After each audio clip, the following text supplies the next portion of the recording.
Good morning, everyone. You are watching Law&Crime's live coverage of jury deliberations in the trial of Sean Diddy Combs. Listen, we could get a verdict at any moment this morning. Deliberations are beginning as we speak, 9 a.m. Eastern in the courthouse in Lower Manhattan. Yesterday, jurors reached a verdict on all but one count facing Sean Diddy Combs. We want you to send in questions in the chat. We will have our panel of experts live today. Joining me is legal analyst Candace Kelly and criminal defense attorney William Corman. Let's begin by going live to the courthouse in Lower Manhattan. That's where we find our Sierra Gillespie, who is the host of Law&Crime's Scandal YouTube channel. Sierra, you have been outside of that courthouse this week as these deliberations have been going on. You were on the air yesterday as this partial verdict came down, which frankly, for a lot of us was a shock that they would get this far. And I don't think I'm being over dramatic by saying that that verdict could come really at any moment. What do you read into the partial verdict that we got yesterday from this? Yeah, Chris, let me tell you, I was actually pretty surprised. I was live on air. We had a jury note, and I thought, okay, it's nearing the end of the day. They're going to say they're wrapping up, something of the sort. And then it comes out that we have a partial verdict, and I'm going to say majority verdict, counts 2 through 5. The only question mark now is racketeering conspiracy. And I know you've talked about this here on the live stream, on many of our Law&Crime shows. We've talked about how racketeering conspiracy may be the most complicated of all the charges. It may be the most difficult to prove one way or another. And I think case in point, it's shown right here. I mean, if you look at the verdict form, there are so many different predicate crimes. I mean, we're talking about kidnapping or arson, forced labor. There's so many different options here and so much to discuss. So if you're asking me my opinion, I'm not shocked that there's some sort of hung jury situation or some sort of disagreement as far as charge 1 or count 1 there. But I don't know. To your point, I think we could see a verdict at any moment. We could have, a complete verdict at any time. We just don't know. Right. We don't know. And this jury was sent back to continue deliberating. So we don't know what they'll come out with and what people are waking up thinking this morning, these members of the 12 members of this jury, these 12 people. Let's bring in our panel of experts this morning who's going to be with us for the next hour as we await updates coming in from the courthouse. Gosh, if we get a verdict, then we'll be live on the air for that as well. Candace Kelly, legal analyst, joining me once again, and William Corman, criminal defense attorney. Great to see both of you. Thank you for being here. William, I'm going to start with you. What do you make of the charges, the counts thus far that the jury's been able to reach a verdict on? Well, again, I'm not surprised, and I agree with everything Sierra said. The RICO charge is a complicated charge. There's a lot of parts to it, a lot of pieces to it. So it doesn't surprise me that they have some questions and they're trying to sort through all of that. I think that the jury's instructions about the other crimes, it's a little easier to comprehend. It's smaller bits and pieces for the jury to chew on and acknowledge. The RICO is complicated. It always has been. And again, I'm not surprised that this is where they seem to be hung up. And Candace, turning to you, because you look at the transportation to engage in prostitution, which we're seeing as kind of the low-hanging fruit for the government here, and that is a predicate act, and they need to get 2 to then reach the RICO. So I look at that this morning, and I was looking through the jury form and what they would fill out.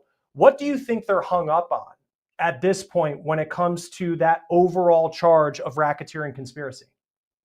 Well, listen, we're talking about 8 predicate crimes that they actually have to go through. Listen, the jury instructions in and of themselves were very complicated. So you have to look at all of the breakdowns of these crimes, understand each one specifically, which is why they've had a few questions going back to the court. So I think that they are really hung up on a couple of things. 1, understanding the law. Number 2, understanding what RICO means and how it really feels for them. Because I've spoken to a lot of people who could potentially be jurors at any time, right? And they say that, listen, this is just a crime that does not sit well with me in terms of the precedent that it could possibly set. And me understanding, for example, that this is a crime that we associate with other people. There's a relatability issue, I think, when it comes to RICO. So I think you have to get over that. If you've got these split jurors, it's going to be hard, all right? Because they're saying you've got half on one side, half on the other. It's going to be very difficult to get those people to come to a meeting of the minds of what this actually is. I think it's going to be a little time. Maybe they slept on it, had some revelations, had some aha moments, and maybe we will get an early verdict today. But they still have a lot to go through because it is complicated even for someone who's gone to law school. Yeah, and that's a great point, because I also think too, when you look at RICO and when it was first put in, I think it was back in the 1970s, we were thinking organized crime. And then now you have Sean Combs and the enterprise that he ran. Was that a criminal enterprise? Does it take a second for a juror to really look at what Sean Combs is accused of and who he was as a person and say, this isn't, John Gotti, this isn't, someone like Al Capone, like this is someone who was an entertainer. We're starting to get a lot of questions coming into our chat, which we really appreciate. Again, if there is a verdict, if there's an update from the courtroom, we'll bring you that live. William, I'm going to start with you.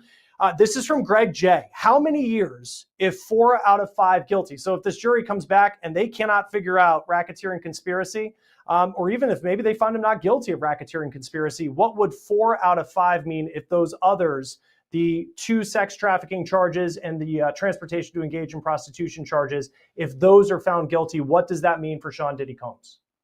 It's still a considerable sentence.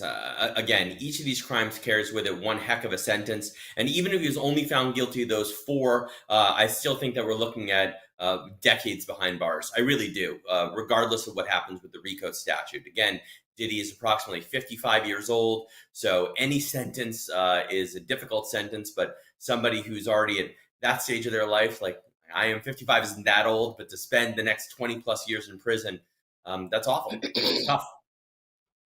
And Candace, I think of yesterday. So this jury comes back and they say, we can't agree on this charge. And then they're sent home, think about it and come back. I mean, how does someone, when you look at trials like this, wake up this morning and then suddenly be persuaded to go to the other side? Well, a lot happens when people go home. Obviously, they can't look at anything. That's what they're not supposed to do that. They're not supposed to speak to anyone. But you can really think on something, have clear mind, and come back to a court come back to the deliberation room and ask questions, and see where people are after sleeping on it. It is a good idea. They stopped early yesterday. They could have gone, after 5 o'clock if they wanted to, right? They can come back when the courts are closed, right? They don't know that yet, but they can. But the bottom line is that when you sleep on something, you can get a clearer sense of what's going on. These are 12 people from all different walks of life, different backgrounds coming. So there's always going to be a little persuading that you have to do in a courtroom because everybody comes with different ideas and what this case is about. So I would think that a good night's sleep would make very, very good to have a revelation or come up with more questions that might move the needle to a final verdict. I want to put up on the screen right now, these were some of the sketches yesterday that were given to us of Sean Combs surrounded by his attorneys, and they were almost comforting him as this partial verdict came back. And for me, and I've looked at a lot of sketches every single day over the past 7 weeks, that was the first time the artist, Jane Rosenberg, really showed him looking almost scared. And Candace, for you, you've been in the courtroom. What do you make yesterday? And that's also what we heard from people who were inside the courtroom, is that he didn't look happy. And this is someone who's been kind of lighthearted at times throughout this trial, even though he has faced such serious charges. What do you make of this sketch and what you heard, how Sean Combs was acting when this partial verdict came back yesterday?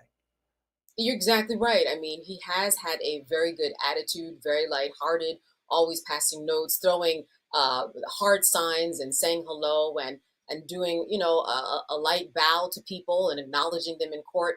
He has had a very good, upbeat attitude all the way through up until now, where, you have a verdict like this. First of all, it could have been just, my goodness, here's a partial verdict, but now I'm exhausted. You're not even telling me what the verdict is. You're waiting until RICO. That could have been one part that played into this. You're giving me this partial verdict, but I don't even know what it is. I have to go home and sleep on this.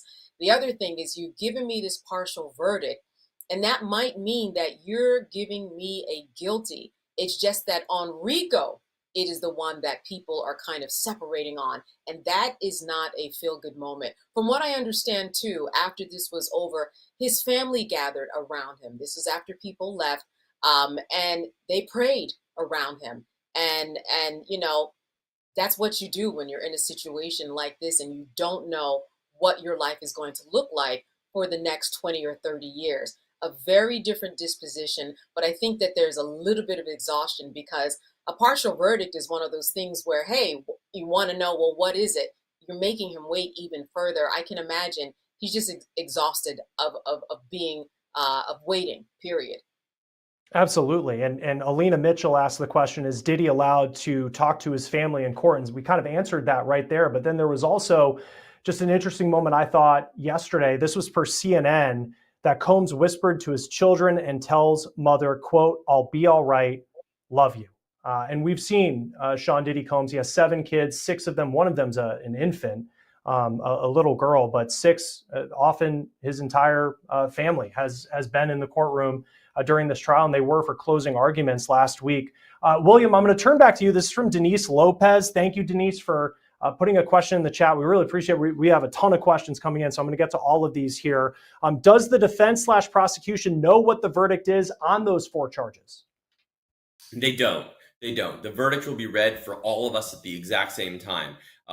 That's standard. They don't usually reveal what the partial verdicts are until the judge accepts the partial verdict. So it's drama across the board. I mean, jury deliberations, when you're an attorney sitting there in the courtroom, regardless of what side you're on, when you're sitting there with your client, or if you're on the prosecution side sitting there perhaps with victims, it is a dramatic time, and it's exhausting. I'm not surprised that, the sketch shows him looking a little scared, looking a little bewildered. The ebb and flow of the trial is such that everyone's anxiety is high, everyone's energy is high, and then it's completely out of your hands. It's out of the lawyer's hands, it's out of the defendant's hands, it's out of the judge's hands to some extent, and you're just sitting there waiting. And I find that, having done hundreds of jury trials, I find that waiting is very, very difficult, and it's very taxing for all. Yeah, and this is day 3 of jury deliberations. We believe those deliberations started at the top of the hour at 9 o'clock. So we're right now at more than 13 hours and 30 minutes, almost 13 hours, 30 minutes since deliberations began on Monday of this week. And boy, what a long wait that has been. As far as yesterday and what we heard from the jury, and they can't seem to decide at this point on that RICO charge, the term they used was unpersuadable in their note, Candace. Do we know, or is there anything we can read into about how many of the 12 people are on one side and how many are on the other? You know what? It sounded like it was kind of split down the middle, if my recollection serves me correctly. But even if you have just one that is on one side and 11 on the other, unpersuadable is very serious wording. This person is not moving to a point where they had to tell the judge, listen, we can't move any further. So that is a very big deal. As we know, it just takes one person to hang a jury. And if that person is unpersuadable, then that charge, you cannot be found guilty. It's a hung jury on that particular charge. So when we think about unpersuadable, whether it's 6, whether it's 3, whether it's 1 is all you need. And that's something to really consider when you're thinking about unpersuadable. But of course, if it is just 1, it might be a little bit easier to persuade on the other side. And William, we have another question coming in. This is from CJ, just very simply saying, any bets on count 1? With that, I mean, to this point, we know the lower charges, very serious charges, but not the racketeering charge. They've made a decision on that. Based on that, what are you leaning toward right now of what they could come back with if they're able to find a verdict on that charge? I want to just go back to something Candace said a second ago. I mean, the term unpersuadable is an interesting one. I think that they were signaling to the judge that we're stuck and this is as far as it goes. So given the strong language in that note, I'm going to guess that they actually aren't going to get a verdict on the RICO charge, and it's probably going to be hung. At some point, the judge has the opportunity to give them additional instructions. I imagine that would happen if they came back a second time and said, despite the fact that we slept on it for the night, there still is a juror who is unpersuadable, and that's going to be problematic. And I think that even with a further instruction, that may be it. I would be surprised if they don't come back as hung at some point today. What about for you, Candace? I mean, you look at this, and again, I mean, I have the jury form right here. There's a prop for you this morning. But so we have the count one, racketeering conspiracy, and when you look at the jury form, it has, it's for as complicated as it is, and we talk about it like it's a relatively simple form where you have acts involving bribery, not proved or proved, acts involving arson, not proved or proved. If they're able to determine acts involving transportation for purposes of prostitution, check, that's one. And then you go through, if you find Cassie Ventura, if he's guilty of sex trafficking, check, that's two. That would be, why are we still at this point? Why is the jury, for some reason, there it is right up on the screen, and you can see they're kind of checking through. What would they be held up on related to this? Is it that enterprise part of it of, are we talking about Sean Combs being a bad person and a criminal, or are we talking about him as the head of a criminal organization? Right. Well, you have to have the enterprise, as you said. You have to have two people that are conspiring to do something, and there has to be a willing act by Sean Combs. Remember, we got that question about the drugs. If somebody asked for the drugs from Sean Combs, does that count as him distributing the drugs? So they are really being very, very particular to try to understand what these underlying predicate crimes are. And I think that is where they are stuck. There are so many things that they have to go through and understand. Remember, the first juror, one of the first notes we got was, listen, the person doesn't understand. Juror, I think was juror number 25, does not really understand what's going on. Could have been interpreted a lot of ways, and they got past that. But they now have to understand all of these predicate crimes. They're going to have questions along the way. So as you said, maybe if they've gotten to sex trafficking, they still have questions about these particular things that they just may not understand, or just does not resonate with them and who they are in terms of them being morally centered. Can I really say, as a juror, that Sean Combs, and having this enterprise, that the only reason it existed was for Sean Combs to actually carry out these particular crimes? When you put it that way, a lot of people I speak to say, well, that's impossible. He was running a whole business. But then, of course, you have arguments on the other side. Was he running a whole business? How has his business been doing for the past couple of years? He hasn't put out a lot of music. If we look at Sean John and his clothing line, that seems to have kind of dissipated. Revolt, he's no longer associated with that. His Making the Band TV show. So a lot of things have gone away. So you really have to think about, was this an enterprise? During closing arguments, Mark Agnifilo, he showed a group picture of everybody who was a part of Bad Boy on one of his trips. And he made the jury look at this picture and say, does this look like an enterprise, right? All of these people, they look like they're having fun on vacation. Is this the enterprise that you would actually send somebody to jail for? And I think that is what's really stumping people and making them think twice. And these are live pictures right now outside of the courthouse in Lower Manhattan. We were seeing members of Sean Combs' family walk into the courthouse, so they will be there today. You can see all the members of the media lining up, as they have been throughout the 7 weeks of testimony in this trial. We also just got an update from inside the courtroom. Sean Diddy Combs has just entered. He hugged his 4 attorneys and waved to people in the gallery. So that jury, though, they are not going to be appearing in the courtroom this morning. I believe they're headed straight to their chambers to continue on their deliberations. We're now at roughly 13 hours and 30 minutes since deliberations began. Candace, I want to dive more into the testimony of Jane and some of the text messages that were really at the center of the defense's case, because she took the stand. Then the defense presented text messages trying to argue that the relationship was actually consensual. And that's the argument that they've been making throughout their defense of Sean Diddy Combs. Let's put it up on the screen. This was part of some new exhibits that were released overnight. This is a text thread between Christina Coram, Sean Combs' quote, right-hand person, and he confused you, I blame him, Jane says, and this was on December 2nd, 2021. What happened was Puff said driver was going to grab and put in a multivitamin bottle. I was like, how did I get my lines crossed? IDK, anyways, no problem, rushing there, be there in 15. Christina Coram responds, yeah, they would have confused me too. Jane then says, can security be right there? Presuming that they were talking about drugs. How does that, Candace, factor into what the jury is deliberating right now related to her and the charges that Sean Combs is facing? Well, listen, I like to go back to the summary witnesses because we saw a lot of this, those summary witnesses as well in the closing arguments on both sides. We saw these texts, we saw these emails, we saw the digital footprint all laid out in pages and pages of documents.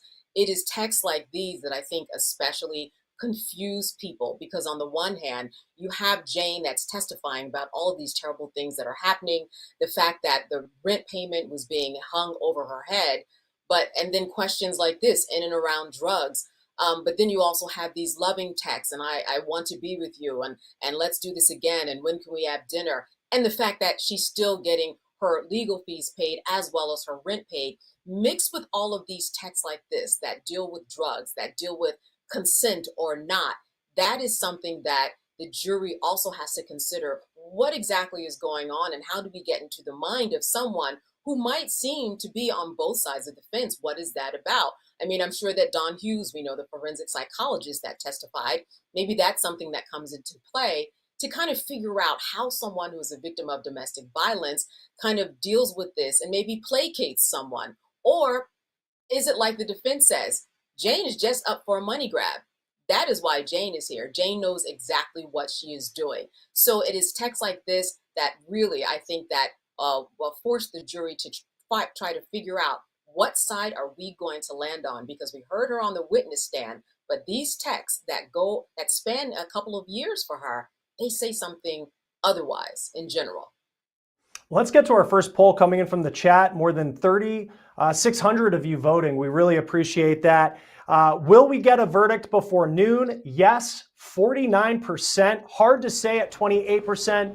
No at 22%. As you take another live look at the federal courthouse out in Lower Manhattan where these deliberations are taking place. William, I know you were talking about, it seemed like you were on team hung jury on that first charge.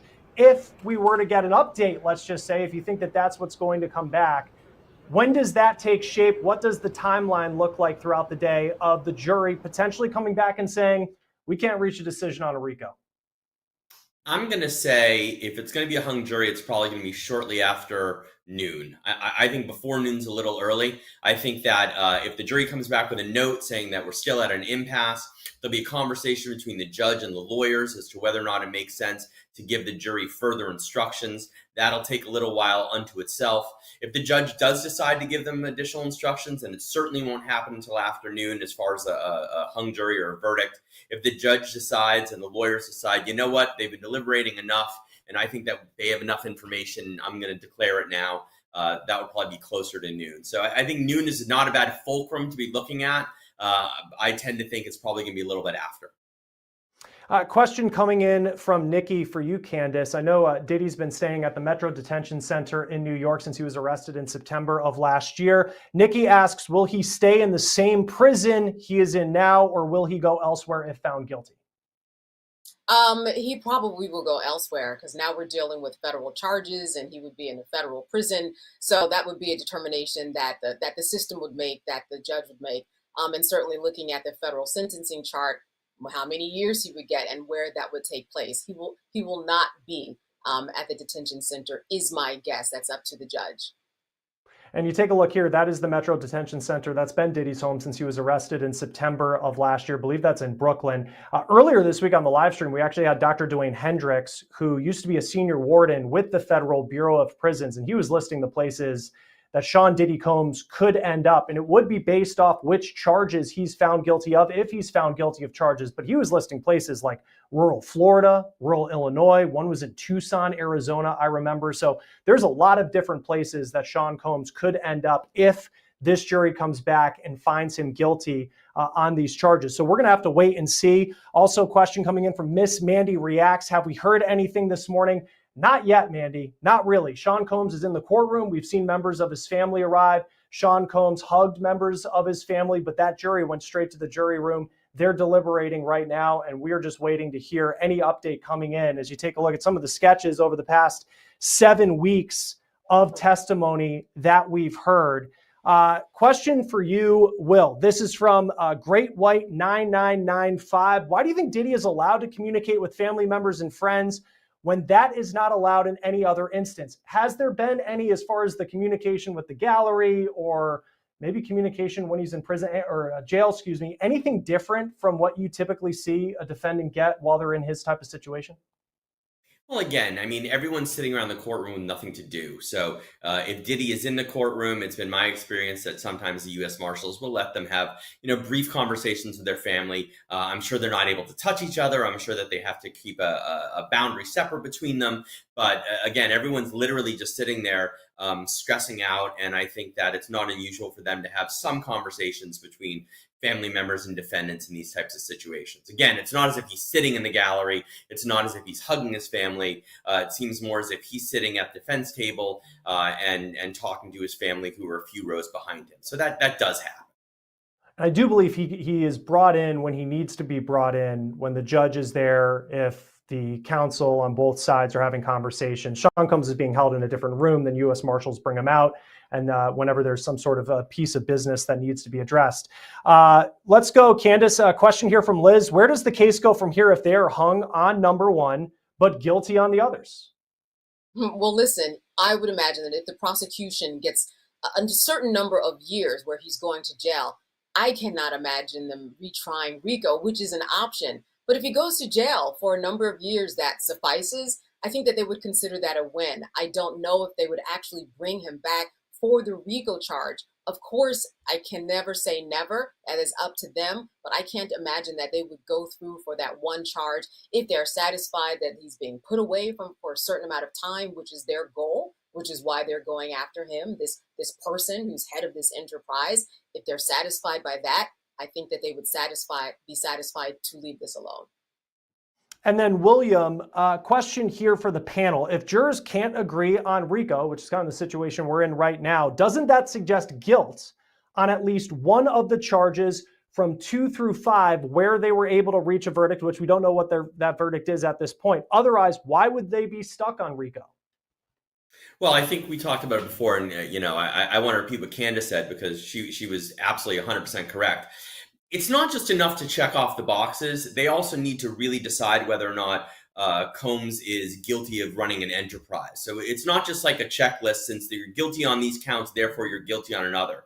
The jurors are imbued with the ability to evaluate the evidence per case. And sometimes we have inconsistent verdicts. Sometimes the jury reaches a compromise amongst themselves. Sometimes they decide that, you're guilty of one thing, but they're not going to find you guilty of something else just in order to reach an overall verdict. So just because they've agreed on, let's say, 2 counts of sex trafficking, that doesn't necessarily automatically mean that he's going to be found guilty of the RICO. As a matter of fact, clearly, as we know, they're struggling with it. And then Candace, a question here from Chaladian. Hello, everyone. Good morning. How are you? Good to be with you. My question is, why was extortion not listed as one of the predicate acts on the RICO? There was clear evidence he extorted Mrs. Fine, Miss Ventura, Cassie Ventura's mom, and used his enterprise to accept the money. No, I'm going to ask you, was there extortion listed out of those 8 crimes? When it comes to the predicate crimes, and I was just as I was asked that, I was thinking kidnapping, arson, bribery, witness tampering, forced labor, sex trafficking, transportation for purposes of sex trafficking, and acts involving drug distribution. And then if and only if you find the defendant guilty on count 1, did the pattern of racketeering activity include sex trafficking of Cassandra Ventura? And if only defendant on count 1, did the pattern of racketeering activity include trafficking of Jane? So I don't see extortion on there, but that was a key story during the testimony. And I'll have our producers check just to make sure I'm not getting my facts mixed up. Yeah, no, I think you're correct. Yeah, extortion was a big deal, especially with the mother. And that's a very good question because she wasn't even cross-examined. It seemed like they said, hey, you know what? That's not something that we're going to touch. And it seemed like that would be a big part of it. People have asked me about the extortion, as well as someone even asked me the other day, well, what about obscenity? Why wasn't obscenity on this? This could have been a predicate crime.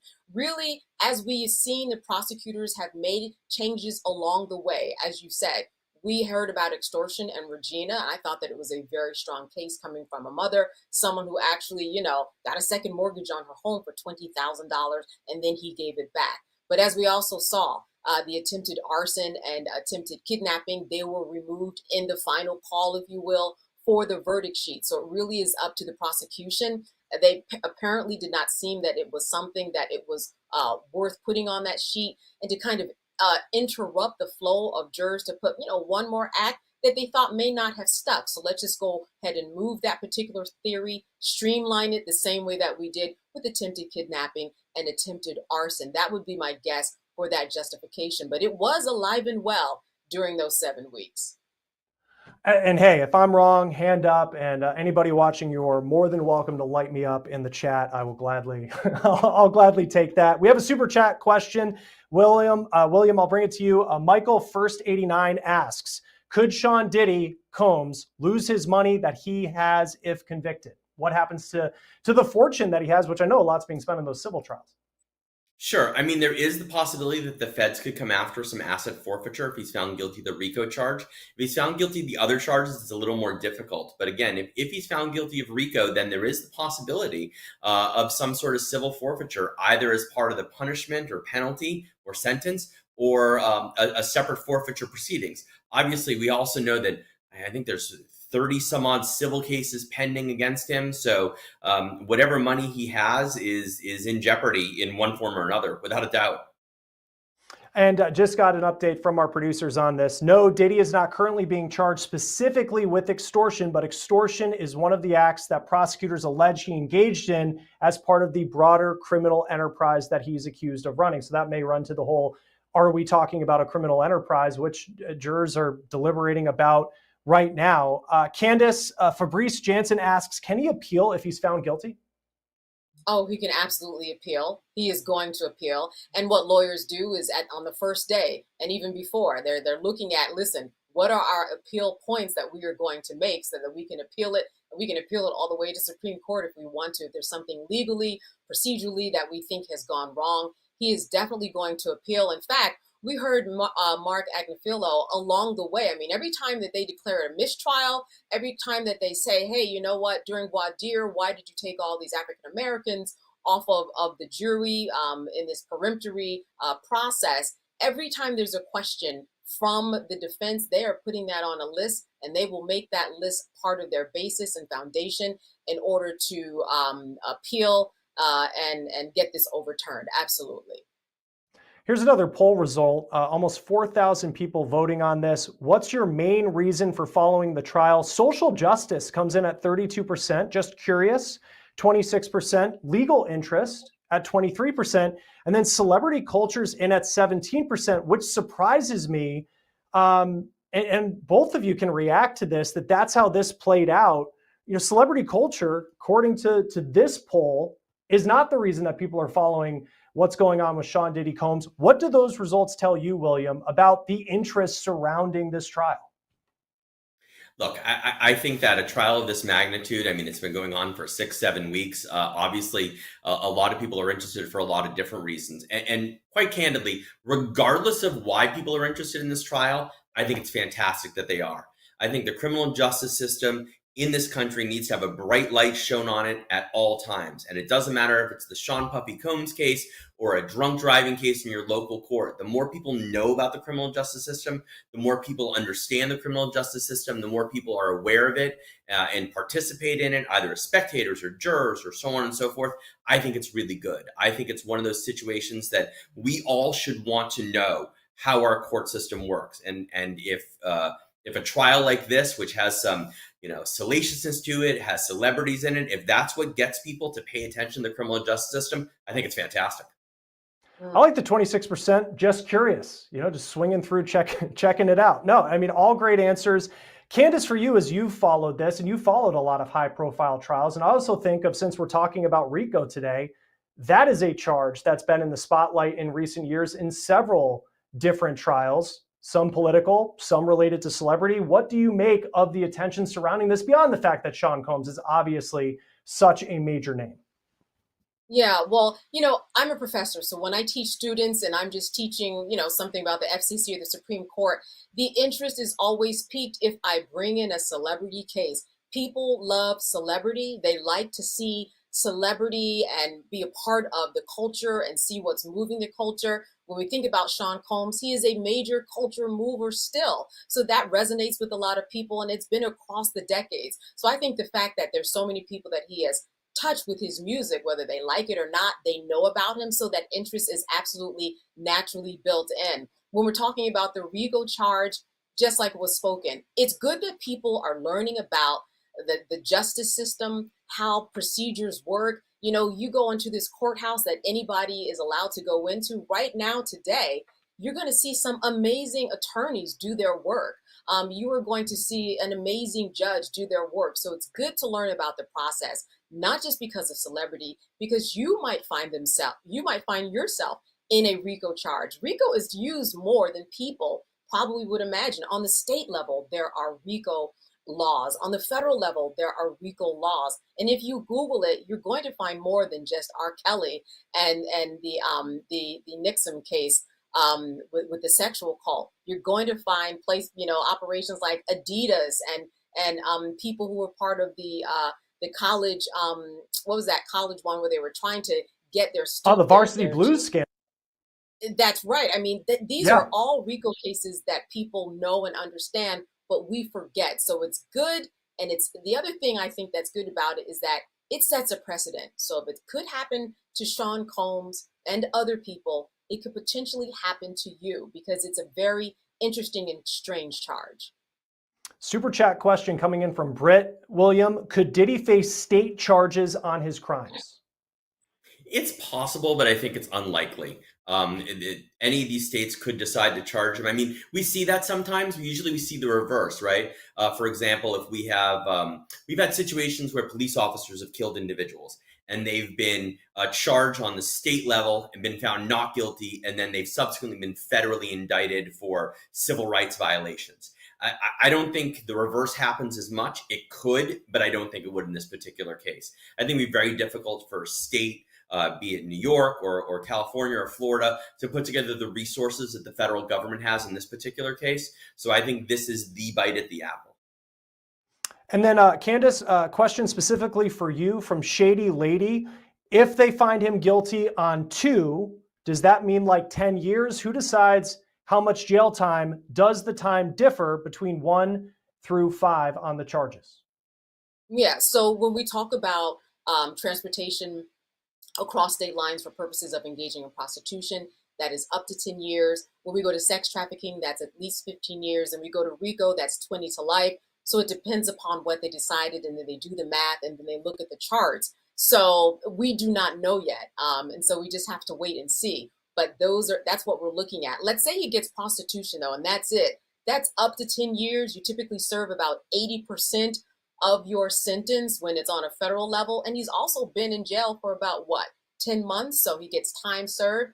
You have to do the math a little bit and add all of that up. But again, what are the guilty verdicts? And then you can really start seeing the numbers. But those are the baselines that we're dealing with. And if you're just joining us here on the Law&Crime live stream, we are still waiting for an update from this jury. They're deliberating right now at roughly 13 hours and 30 minutes. We're past that at this point. Another update from the courtroom. Sean Combs' mom, sister, and sons are in court. And then Combs stood up. He asked marshals if he's allowed to speak to his family. They're seated in the gallery. And then he was brought back into a holding cell. So that's where we stand right now as we're waiting. William, a question here from Kelly Bezick. Good to see Kelly again. She's been on with us bright and early throughout this week. If they remain hung on RICO, does it mean they won't go to forfeiture and he will keep his shrinking empire? This question coming all the way from Australia. So I think that, to the best of my understanding, the only avenue for the civil forfeiture would be through the RICO statute. I think they wouldn't be able to try to seize anything based upon the other charges. But again, Chris, as you and I have talked about in other venues, there's a lot of civil suits out there. So whether or not he's able to hold on to it as a result of the criminal prosecution is one thing. But, man, oh man, we got 30 some odd civil suits, people looking to chip away at that fortune that he's holding on to. Right. You just think of the cost of the attorneys for those civil cases. In fact, there's one that just came in overnight. I'm just looking at the headline from Variety. Sean Diddy Combs hit with a new $10 million lawsuit. This is from a music video dancer who says that he was drugged and raped and given an STD by Sean Diddy Combs. Again, that is a civil suit that's dropping. And that's just another example of some of the legal challenges that Sean Combs could face, even if he is able to walk out of that courthouse with a verdict from this jury. Candace, there's a lot of talk about an Allen charge and whether or not the jury should get that. What does that mean? How effective is an Allen charge if this jury still can't reach some sort of resolution? So listen, key, unpersuadable opinions. That's what the note was from the jury. The Allen charge is said to, by the judge to say, hey, listen, go back and try again, or go back and try again, as many times as he sees fit until he determines for himself, you know what? These people are unpersuadable. So let's move ahead and let's go to this portion of the verdict where RICO has not been proven. It can happen many, many times. It depends on the judge, for the judge to say, go ahead and try again. Go ahead and try again. You know, believe in the core values and belief that you have, but try your best in the best interest of justice, in the best interest of the time and the witnesses and everything that we've come here in the court to do, to go ahead and see if you can consider something else or open up your mind in a different way. That will probably happen. We'll probably see that today if they keep coming back with these unpersuadable opinions. And then, William, a question coming in from JAM. Could and should Cowboys for Angels, which is the website that Diddy and Cassie use to hire escorts, Cowboys for Angels, should their executives be charged with RICO? Oh, that's a good question. I'm going to say probably not. I think that there's probably a layer of protection there. I'm guessing that, through the website, the executives of it would say, we provide entertainers and we don't necessarily condone, sex trafficking or things along those lines. I'm sure there's some protections built into the website that would insulate those folks as well as they could. But again, the goal of this trial has been to prosecute Sean Combs and not to prosecute many other people. Kay Coram wasn't charged. Other folks that could have been charged weren't. Some were given immunity in order to provide testimony against Combs. So I think we know what the focus is. I think we've always known what the focus is here.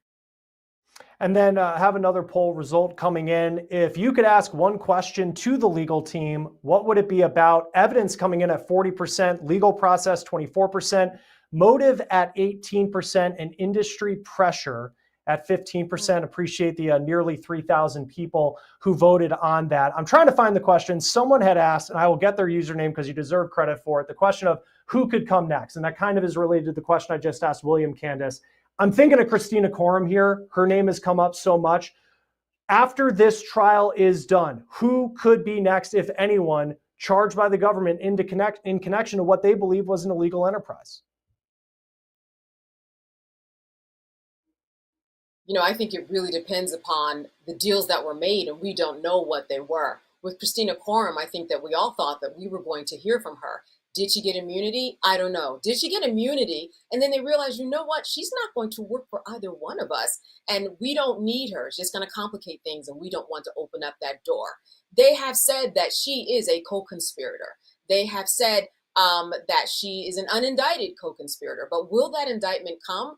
The door is always open, but I think by many accounts, if I think about the closing argument in Mark Agnifilo, he said, listen, everybody needs a Christina Coram. Everybody needs a KK.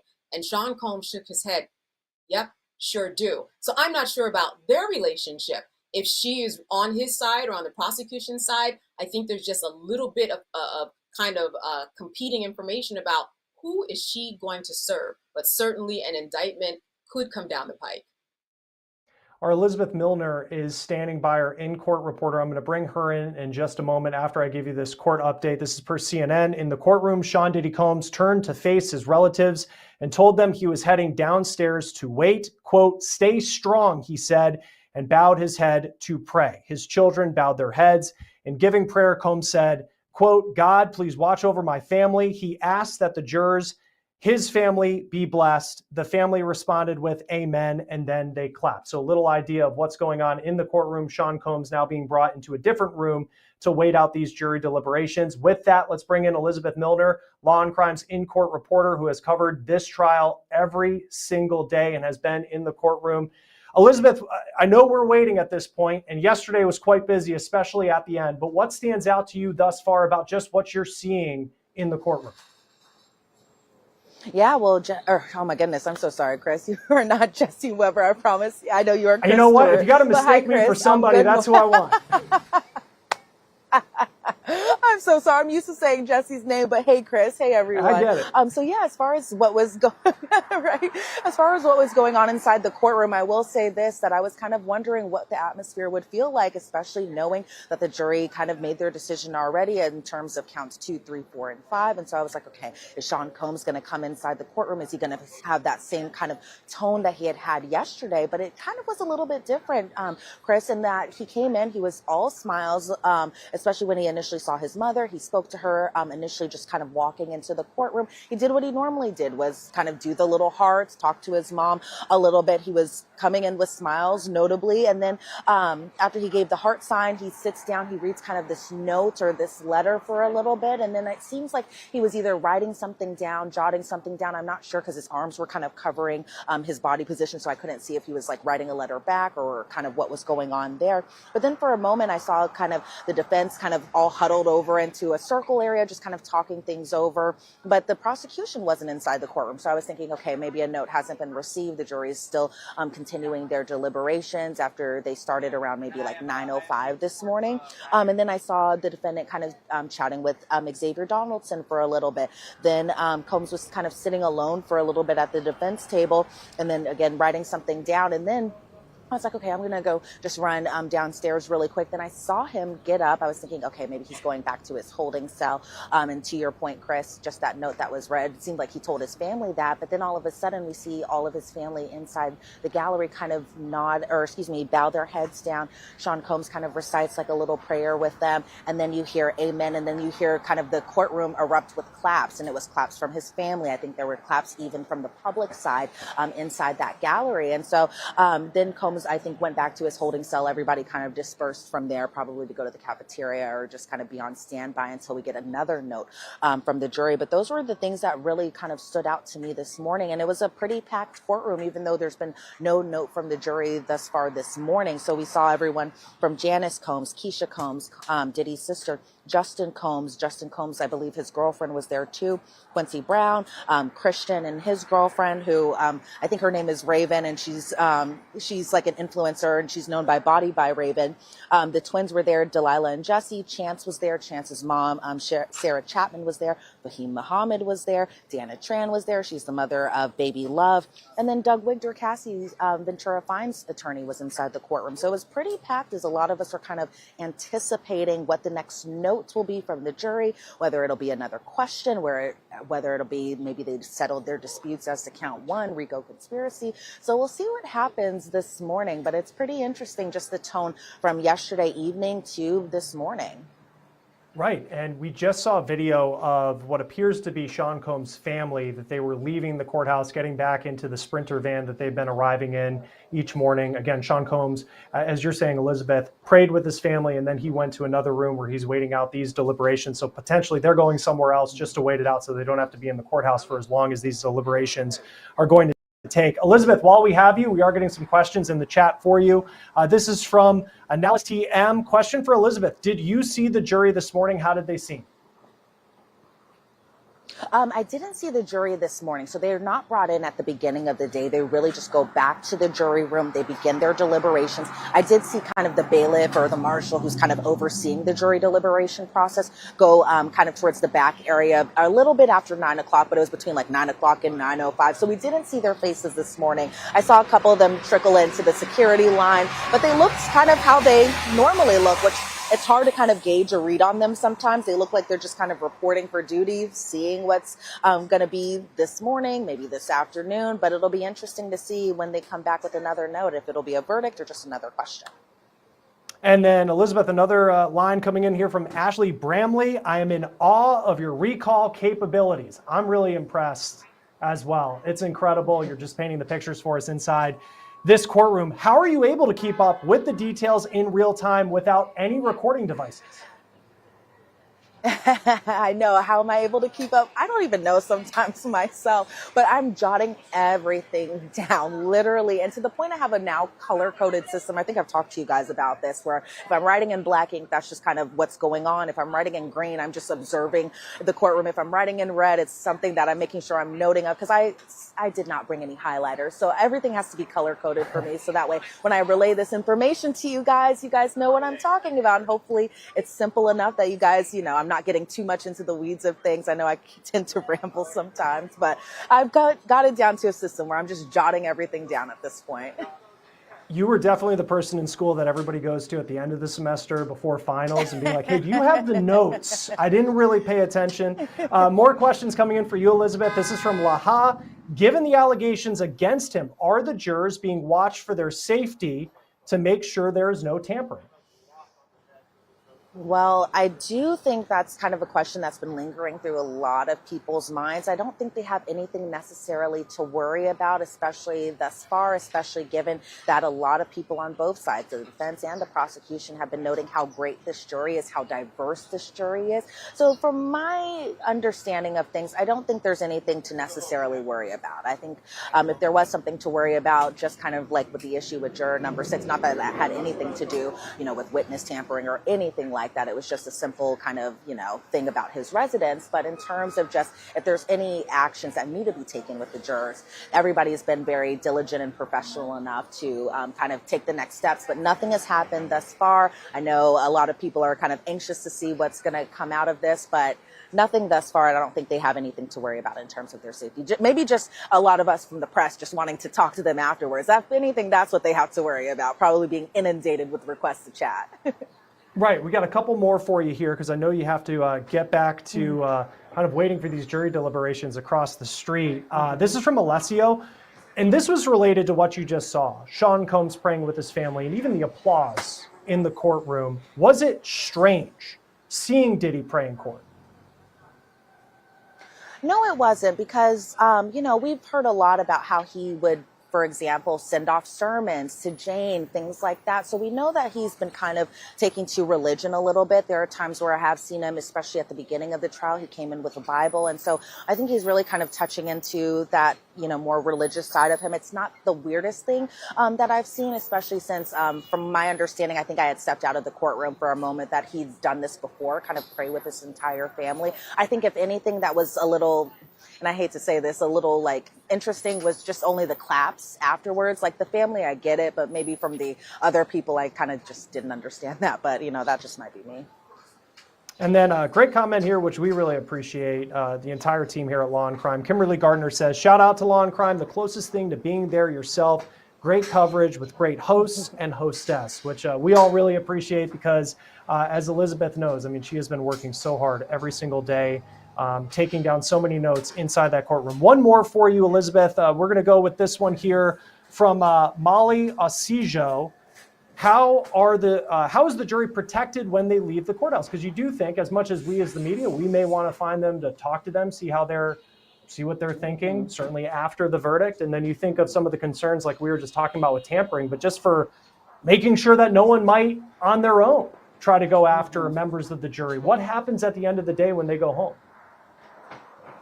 Yeah, well, let me tell you this, Chris, that whenever the jury does end for the day, whenever they're kind of shuttled out to go outside, is that us who are inside the main courtroom, we are not allowed to leave. We're all supposed to be staying put. I don't know if that'll change once the verdict is rendered. I doubt it will. I think the jury will still be given kind of a little head start to leave the courtroom. But for the most part, the people who are even here outside, who are not inside the main courtroom, they might not know that it's somebody who's passing them is one of the jurors on the Sean Diddy Combs case. They might just think it's just another random person, because this is a jury of his peers. They look just like any of us who are just sitting here camped out waiting for verdict watch. So for the most part, they get a little bit of a head start, maybe about 10 or so minutes for them to gather their things, go down the elevators, go outside. Whereas it's a little bit of the opposite, where they kind of go in the same entrance that we all do when we're going through the security line. However, they are met with like a jury staff member who's waiting for them downstairs. We are not allowed to communicate with them. We are not allowed to even smile at them. We can't say good morning to them. We can't even ride in the elevator with each other. It's really kind of, they very much so protect them as they're entering the courtroom, and they kind of do the same as they're exiting the courtroom. But I'm sure that for us who know and recognize their faces, we can kind of point them out, but I don't think some of the people who are just waiting here outside recognize that, oh, that's one of the jurors right there. I know, and because I've just been looking at this list of just the little information we have about each person. When all of this is done, I'm fascinated to kind of just put the faces to the descriptions, hear their thoughts about how all of this played out, and we'll see when that happens. Again, a verdict could come at any moment, and I'm not trying to be over dramatic by saying that. Elizabeth Milner, I'll let you get back to the courthouse. Thank you for stepping out to talk to us. We really appreciate it. Of course. Thanks, Chris. All right, let's, as we wrap things up here for this hour, and even though we're wrapping up this hour, we're going to be live throughout the day here on Law and Crime. Jesse Weber will be here at noon. And then, of course, if there is an update, if there is a verdict from court, we'll break in and bring that verdict to you, and we'll have complete coverage of that. Let's bring back in our panel here. Candace Kelly, legal analyst, William Corman, criminal defense attorney. First off, I want to go to the final poll results we have. Who do you think has the most to lose if Diddy is found guilty? Diddy himself, probably no surprise there, 74%. His inner circle at 13%. His business partners at 6%. And the music industry at 4%. Appreciate nearly 6,000 people voting on that poll. This is a great final question, William, that I'll give to you, which is, can the jury change their verdict on the prior conclusions they made yesterday? It has been announced. So does that mean those verdicts are locked in? No. Until the verdicts are read out loud in the courtroom, those verdicts could change. It's not final until the clerk reads it. So the answer is they can certainly change them. Again, I don't think it will happen, but it is possible that it could. And then Candace, for you, and we've been talking about where they've been hung up on this RICO charge, at least to this point. And I was not expecting yesterday, and I had to do a double take at my phone when I saw just the word verdict, and then like my heart stopped for a second. After I recovered and then realized it was a partial verdict. What has surprised you about this jury based off the questions they have asked? And then just finally, where do you think we're headed today and whether we could see a verdict? You know, I think what surprised me the most was that under 2 hours, you had a juror who they hadn't gone rogue, but they certainly said, you know, I really can't follow what these instructions are. It seemed to be an indication about where we might be leading, that already within the first couple of hours, someone said, you know what, I'm not on the same page as these 11 other people. And I think that we've seen that, and that leads us up to now, that we have these unpersuadable opinions. And that's okay, because this is why we have people from all walks of life. But that was an indication to me that this is not going to be one of those juries where you go inside and take account and then we all go home. Where they are right now is where I had expected them to be on the RICO charge. It was not clear cut. Even though the defense did not have any witnesses, they were able to make their points with their cross-examination, with this digital footprint, with these text messages. It was just not clear cut. So I think that it will be, just like we have been talking about throughout this today, it's going to be still a hung jury on that RICO charge. I don't think it's going to go anywhere. And I think, like the panelists said before, once we have this goal of maybe lunch, noon, maybe come back on the other side of it, and then let's make that final decision. That's where I think we're going to be. It's going to be a fascinating day to see whatever the result is, to see how this played out after all the testimony.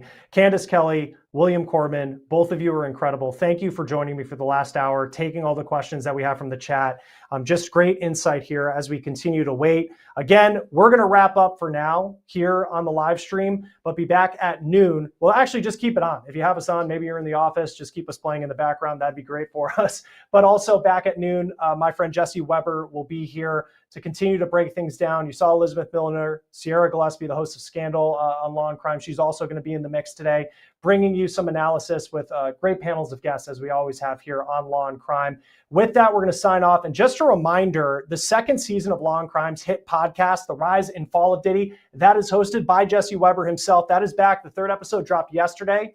So now you have 3 full episodes to catch up on, all available on Wondery Plus, Apple Podcasts, Spotify, or wherever you get your podcasts. So stay tuned for a quick trailer, and we will see you right back here on the live stream here on YouTube at 12 p.m. Eastern. We acting bad. We ain't trying to hurt nobody. For decades, he was untouchable. I've gone from Harlem to Hollywood. Sean Diddy Combs built an empire from the ground up. But now, it's all coming undone. Sean Combs, the mogul as we know it, is over. I'm Jesse Weber, host of Law&Crime's The Rise and Fall of Diddy, the federal trial, a front row seat to the biggest trial in entertainment history. Sex trafficking, racketeering, prostitution, allegations by federal prosecutors that span decades, and witnesses who are finally speaking out. This is at least the 10th lawsuit filed against Combs. Each week we break down the courtroom drama as it happens. How far will he fall, or will he walk free, but with a reputation in ruins? You can listen to The Rise and Fall of Diddy, the federal trial, Exclusively on Wondery Plus.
Time no see. Good to be with you. I'm Chris Stewart. Welcome back to the Law and Crime live stream. We have live coverage. I know we just had a verdict is in animation run. I want to be clear that a note has been sent from the jury. So we're a little more than an hour into deliberations today, roughly 14 and a half hours thus far since the jury started deliberating. Remember yesterday, they reached a verdict, unanimous verdicts on 4 of 5 counts facing Sean Diddy Combs, but they were deadlocked to that point, or at least in a place where they said they were unpersuadable on count 1, the racketeering conspiracy charge facing Sean Diddy Combs. We just got an update.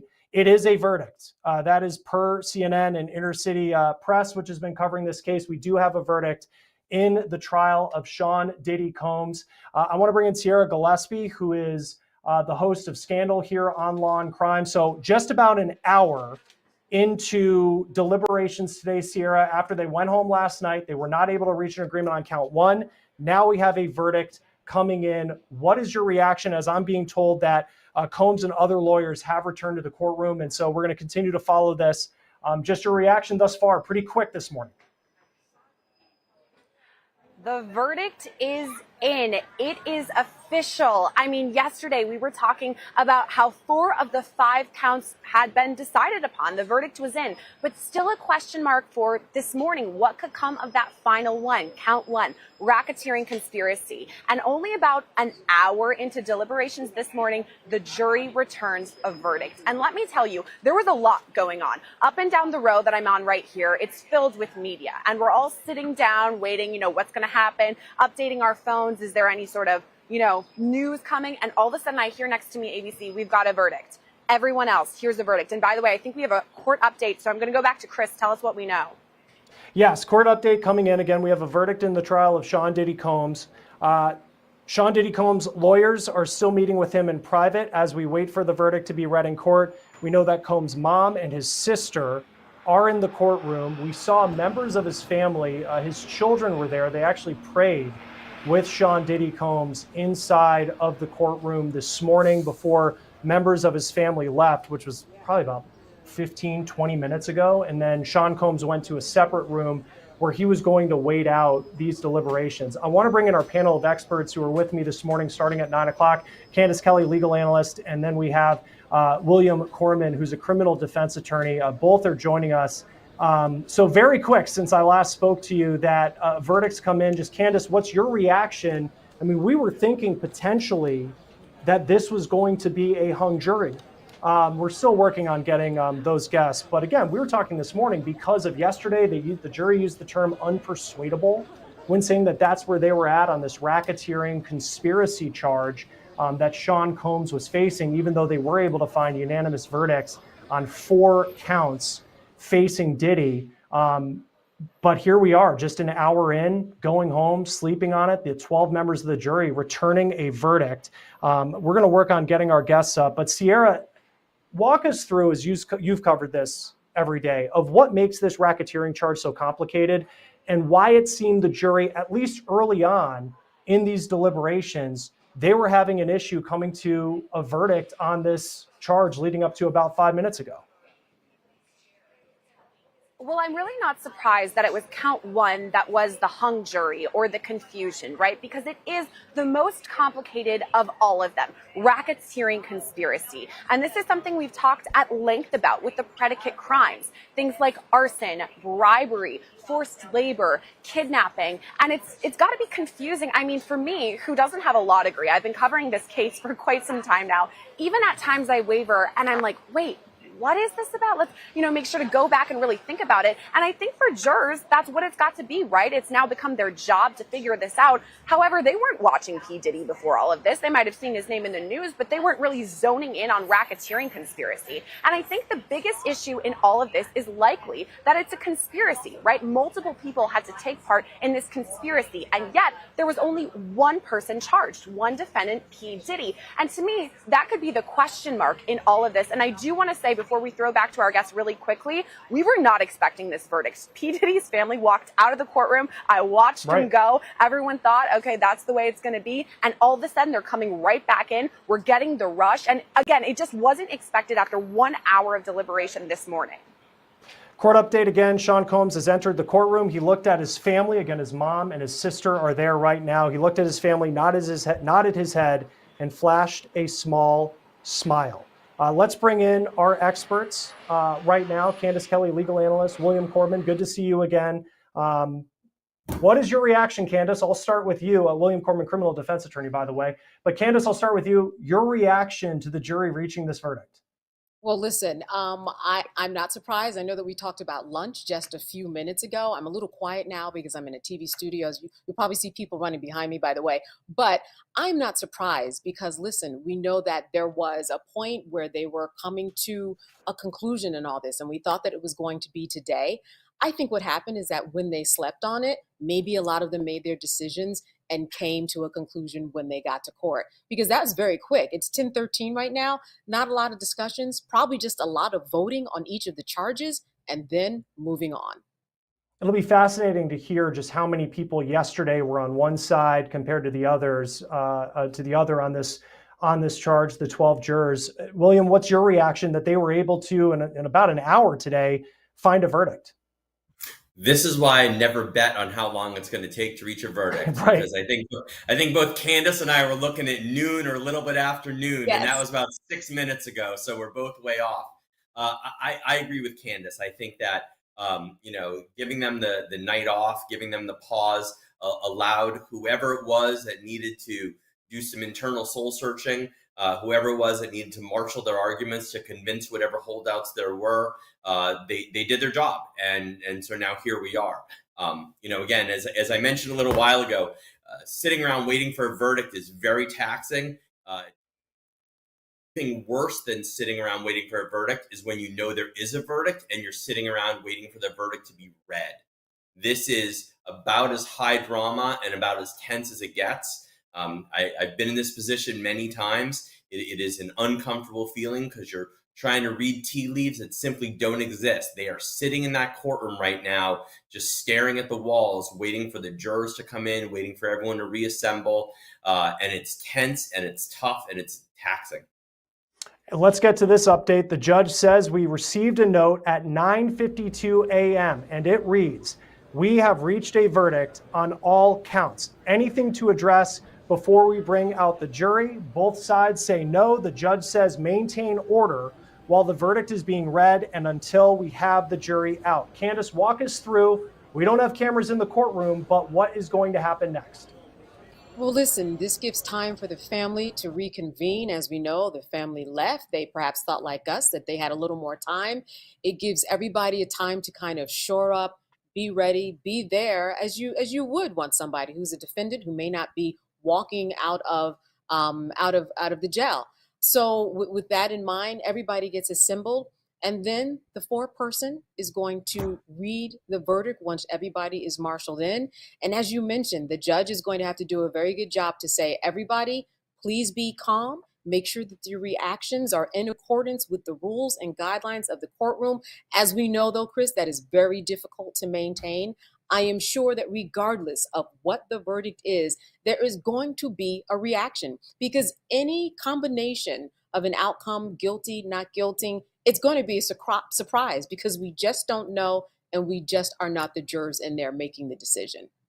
Yeah, and what a decision that they've made. I'm getting another update here. The judge says, "I will ask our deputy to bring back our jury."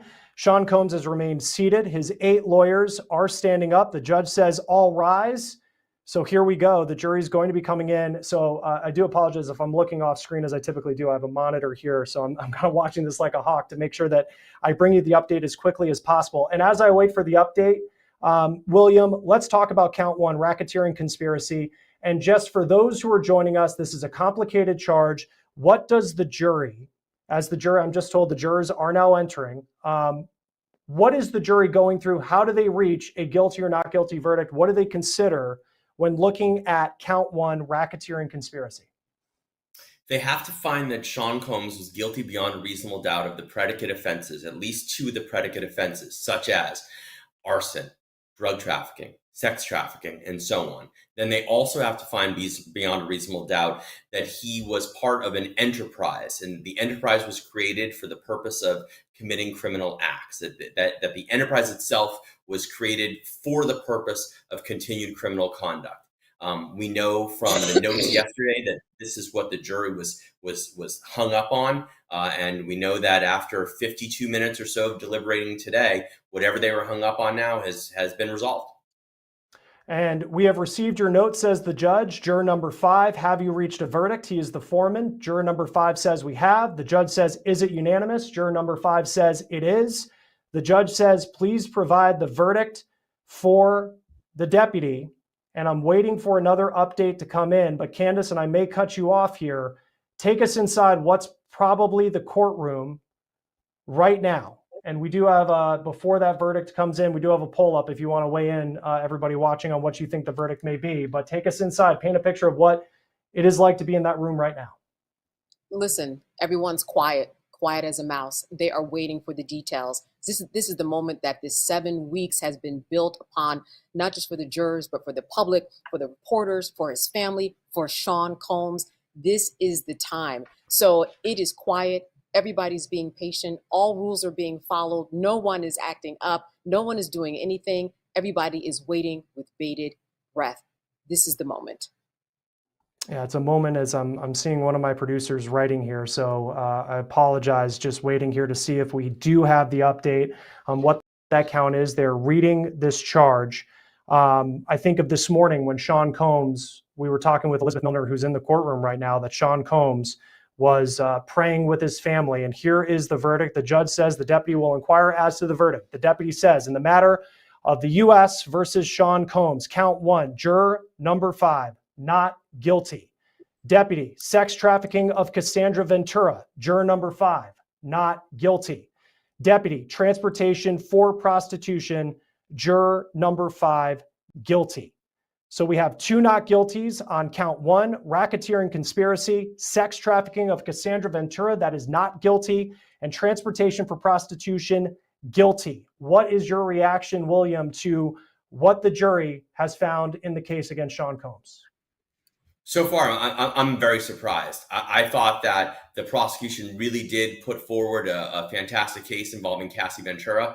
I'm surprised that they weren't able to prove beyond a reasonable doubt. I think that the defense counsel certainly did a great job in sort of showing the back and forth, the digital footprints that we talked about earlier, showing that, perhaps she was a willing participant in all this. Perhaps, she did know what was going on and that she was okay with it.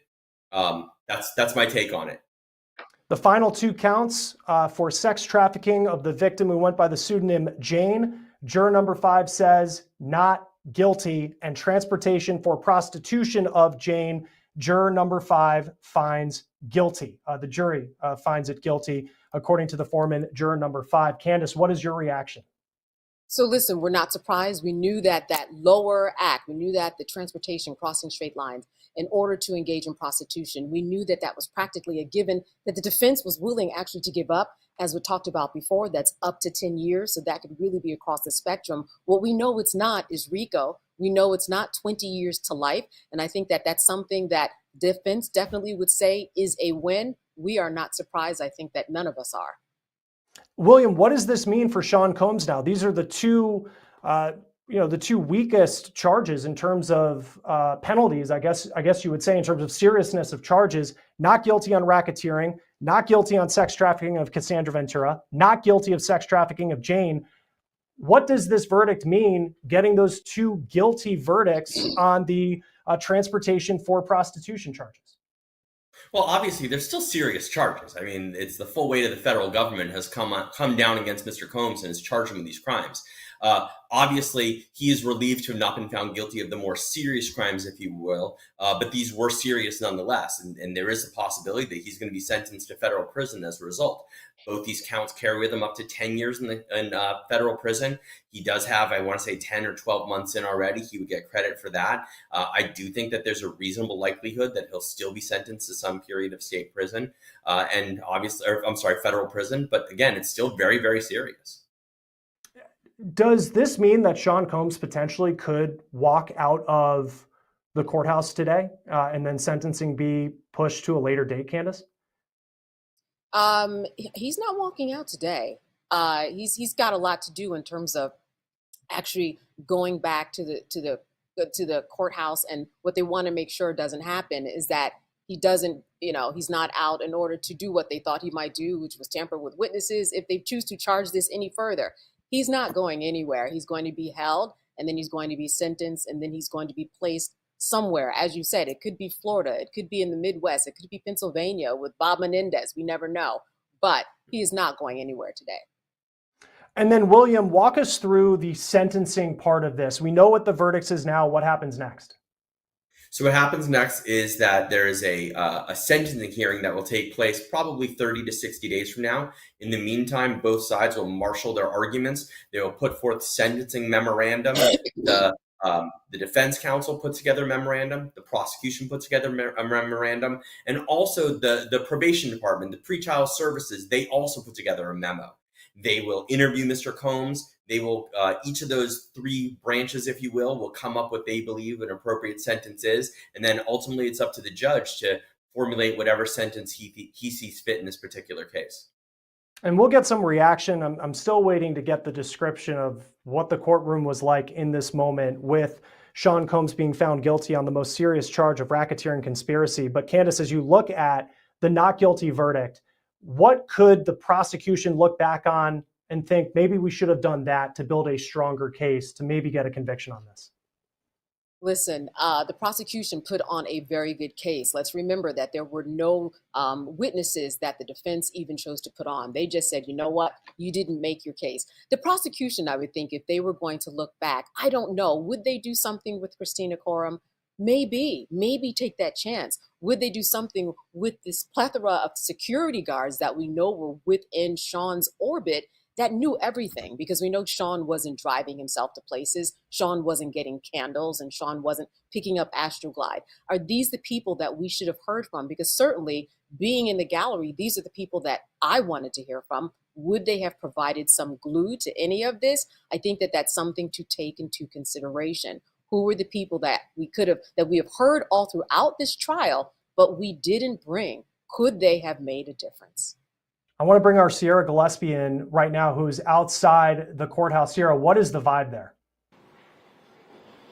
I mean, I'm telling you, Chris, this came out of nowhere. No one was expecting that after 1 hour worth of deliberations, we would have a verdict. So much so, the P. Diddy's family left the courthouse. They thought they were probably going to go get some brunch or something, and all of a sudden they're turned around. So I'm telling you, the instant that people were able to show up, I'm shocked by it. There's a major crowd outside of the courthouse.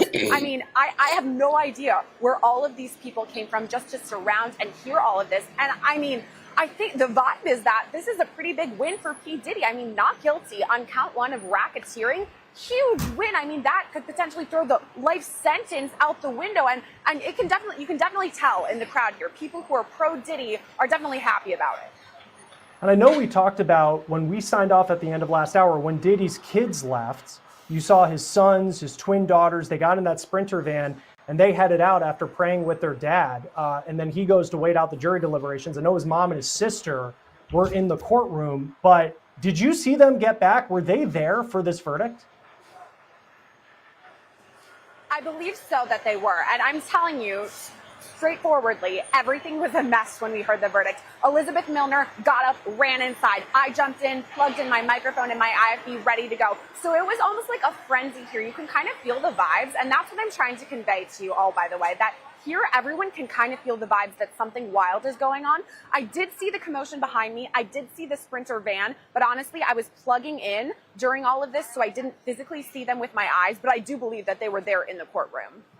And if you're just joining us here on Law and Crime on the live stream, it's great to be with you. We have a verdict in the trial of Sean Diddy Combs, and I want to read through this verdict for you once again, just so we're all on the same page. The judge the deputy, in the matter of the U.S. versus Combs, count one, juror number 5, the foreman says not guilty. Sex trafficking of Cassandra Ventura, not guilty. Transportation for prostitution, guilty.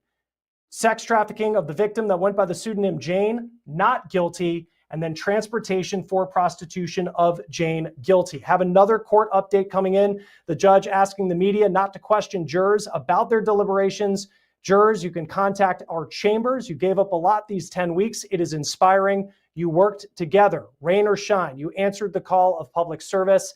That should give us hope. The judge then says, I need to address a few matters with the lawyers. Then I will come back to meet with you, jurors. All rise to the jury. Then the jurors then exit the courtroom, and the judge says, I'll hear any application then about sentencing date. Combs' attorney, Mark Agnifilo, says he should be released. Combs Agnifilo says he is no longer charged with sex trafficking or racketeering. His plane has been chartered. It is in Maui. He does not have access to his plane. This is his first conviction, and it is a prostitution offense. He should be released. William Corman, criminal defense attorney, as someone in this line of work, how strong of an argument that is that Sean Combs should be released? The problem is this. Combs has a significant amount of assets, and if Sean Combs chose not to come back to court to be sentenced, he would be able to do that. So again, correct, he has no criminal record. Correct, he's been found guilty only of the lowest hanging fruit, as we've been calling it. I think it's an argument that can be made. Obviously, the prosecution is going to argue against it vociferously. I'd be surprised if the judge went along with it, but candidly, I think we've all been a little surprised by what's happened in the past few hours. But again, I don't anticipate the judge will allow it. Mark Agnifilo continuing on here saying his family is here and could sign a bond. He should be released today to go back and live at Two Star Island, which is in Miami. Judge says, this is just coming up right now. I will hear from the government in a moment. Are you proposing he just walk outside now? And the defense says yes. Candace, there's going to be a lot of conversation about Sean Combs and his legacy. You can't unsee the 2016 video from the Intercontinental Hotel, that is for sure. But how does this verdict impact how people may view Sean Combs going forward? You know, some people are going to view him as a hero. Some people are going to view him as a victim. They really will. Some people are going to say, what in the world? We were in there for 7 weeks and we heard all of this debauchery and all of these things that when we look at the cumulative effect of the evidence, I think he was guilty. So you're going to have people on both sides. But I think in terms of his legacy, personally, the legacy for him is going to still be his music. That's going to survive and live. But I think there's a legacy that's going to happen in terms of this case in particular. And when RICO is used, there's going to be a lot of conversation and information exchange online and on shows like yours about when do we really need to apply RICO, because out of this, I think that's what the largest conversation has been about. Yes, there was Astroglide and yes, there was baby oil, but what is this RICO and what does it mean? And is it being unfairly used by people who are in the music industry? Is it being unfairly used by people like him who happen to be rich and seemed like someone who we could make a big headline out of if we are the prosecutors? This is what the defense was saying in their closing argument, that this is just over prosecution of someone who, let's leave his legacy alone. There's nobody here who's coming after Sean Combs, but the government. Don't trust them. I think that's going to be the lasting legacy of this case in particular. And you think of the 2016 video once again, and it's the video of Sean Combs. He's in a towel. He's chasing after Cassie Ventura, and grabs her and beats her. It was video that Sean Combs then, according to testimony from a security guard, he paid off $100,000 to get rid of what he thought was the only copy. And yet, in the end, they find not guilty of sex trafficking of Cassandra Ventura. William, what about her testimony just didn't get the job done? Or maybe should I say, what is it about the defense's argument that did get the job done and got a not guilty verdict? I'm going to assume that it was the defense counsel's argument that was saying, look, this is a complicated relationship. This is a relationship that was fraught with domestic violence, but Sean Combs hasn't been charged with domestic violence. Sean Combs has been charged with this grand scheme, this RICO enterprise, if you will. And there's a big difference between being involved in the RICO scheme and being, unfortunately, a serial abuser. And if we were on trial for him being a serial abuser, there's no argument to be made. We've all watched the video. We're going to watch it 100 times during the course of this trial.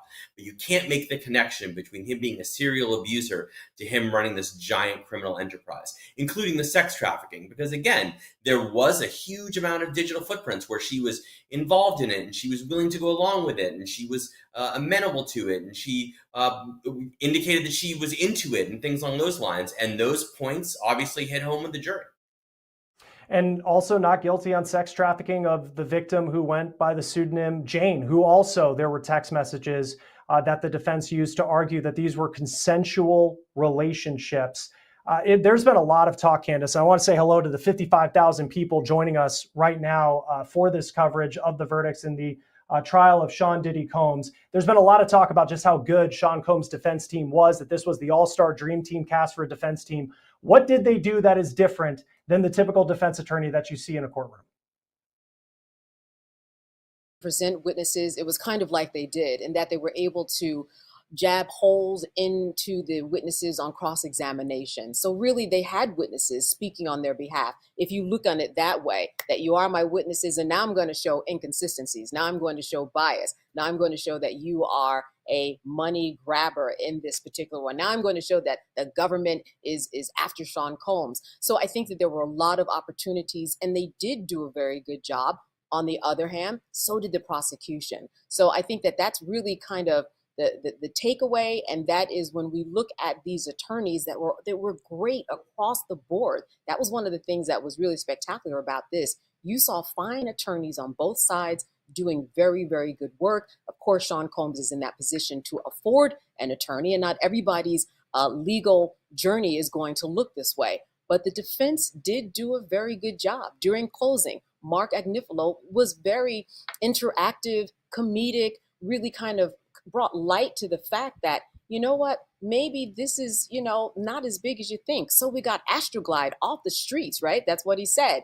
Big deal. Oh, wow. Aren't they great? So he really kind of made light of what this really could translate as when you really break down what he said is just a modern day love story. Some people might laugh at that, but he did connect with the jury in that way. With the same token, so did the prosecution, but the jury made their choice.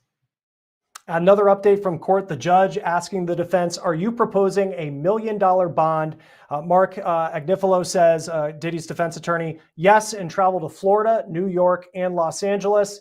Then Assistant U.S. Attorney Comey says the U.S. opposes his release. A person found guilty shall be detained until the judicial officer finds he is not likely to flee or be a danger. Comey continues on saying the defendant faces a maximum sentence of 20 years. Even while faced with this case, he assaulted Jane. Here in New York, preparing to surrender, he had drugs in his hotel room, was ready to commit the same offense. The judge then continues on saying, I am not going to resolve this second. I need to review the statutes. Ms. Comey, do you have a case in which bail was denied after a conviction under the Mann Act? You may confer and come back. We'd plan to be here the whole day. So this, we do have more business to attend to, even though this verdict has been read. Let's go back to Sierra Gillespie outside the courthouse in Lower Manhattan. Sierra, what more are you seeing outside the courthouse? And just as you're processing how all of this played out, as someone who covers celebrity for our Law&Crime YouTube channel Scandal, how will people, and time will tell, but how does this impact Diddy's legacy compared to if he came back as guilty for racketeering conspiracy? Wow, Chris, there's a lot to digest. Again, I am still shocked the fact that we have a verdict after 1 hour of deliberation this morning. And like I said, we're here live on our live stream, ready to go and bring you the latest, as Chris has been doing so eloquently, getting you guys all up to speed. So what's happening is I'm standing here facing the camera with the courthouse behind me, and I swear to you, every time I turn back to look and see, okay, what's going on? Am I going on air? Am I not? Every time I turn back around, there is more people. I'm going to guess 200 people, could be more, that are just surrounding the front of the courthouse there as these arguments about bail are going back and forth. You can feel the vibes here, right? And I think going to your next question, Chris, about what does this mean for P. Diddy's legacy, overall, I think this is a win for him, especially the fact that at first this is a hung jury when we're talking about racketeering conspiracy. Either side, we aren't able to decide. Maybe if it ends in a hung jury, there could be a retrial down the line. We don't know. It's still up in the air. But the fact that it's not guilty, they're major win. The fact that it's not guilty on 2 more of the charges, the fact that he is only found guilty on the transportation to engage in prostitution, I think that's a major win for him. And especially in the way that celebrity lives are different than the ordinary people, quote unquote. And I'll call myself an ordinary person. My life is a little bit different than P. Diddy's. But I mean, as far as all of that goes, honestly, they talked about this during the ongoing trial. They talked about how there was another famous rapper who took part in these freak-offs, with the transportation to engage in prostitution, kind of going to that. Now, I'm not saying this person has been charged at all, but what I'm trying to say is that in the celebrity world, this is more acceptable. This is just something that happens. It's not something that people usually get charged for. So honestly, P. Diddy's reputation is not as down in the dumps, I think, as perhaps it maybe once was. And you think of just how people consume media these days. You can listen to a Diddy song in your headphones on the subway on the way to work, and nobody knows what you're listening to. It's your business whether or not you want to still consume the content that he produces. Do have more updates coming in. The Assistant U.S. Attorney Comey continuing to say, I'm aware of cases. This is as far as whether Sean Combs, what bail, if bail should be set, because he's been found guilty on 2 counts related to the Mann Act, transportation to engage in prostitution. She says, I'm aware of cases involving minors, but we intend to raise relevant conduct at sentencing, the drugs and violence. The judge says, I like the letters from each side. When? A few hours. So we're expecting to hear something related to bail, moving and at least at some point today, potentially. The judge then says, I think that makes sense. Mr. Combs does not want to go back to the MDC, and Mr. Combs is shaking his head. So 1 p.m. letters, and we'll convene in the afternoon. I'll let the parties know when. Mark Agnifilo says he would be a fool, which he is not, to violate any condition. So the judge says for now, they are adjourned. So there you go, adjourned until 1 o'clock in the afternoon when I believe the prosecution and defense will be making some sort of argument about what happens now to Sean Diddy Combs ahead of any potential sentence related to the 2 charges that he was found guilty of, transportation to engage in prostitution. Have a poll, a big poll result, more than 24,000 of you voting on this. Predictions on the verdict. At the time, we had guilty on some counts at 48%. So you were correct. Guilty on all counts, 36%, not guilty at 14%. William, I'm going to bring you back in because I asked Candace just what this defense team did well for Sean Diddy Combs, though he is still convicted on 2 pretty serious charges and could end up going to federal prison. But when you look at this defense team, this all-star cast, what did they do that's just a little bit different than the typical defense attorney that someone might get if they don't have the money that Sean Diddy Combs has? Well, first of all, what you just said is probably the most important part of it here. I mean, they had next to limitless resources, which unfortunately is not true for the overwhelming majority of people who are charged either federally or on a state level. And so, Sean Combs is in a position to be able to afford not only top-notch attorneys, but everything that comes along with it. Top-notch investigators, people who are willing to pour through and able to pour through hours and hours and hours of videos, to go through thousands upon thousands of text messages. The system doesn't allow for that in most circumstances. So Combs is very lucky and blessed to be able to afford that type of attorney with the resources that go with it. As far as the lawyers themselves go, look, they did a fantastic job here. One of the things that they did during a closing argument was they humanized Sean Combs as much as they could. They did everything they could to take the sting out of that 2016 video that we've all seen 1,000 times now. They were successful in doing that.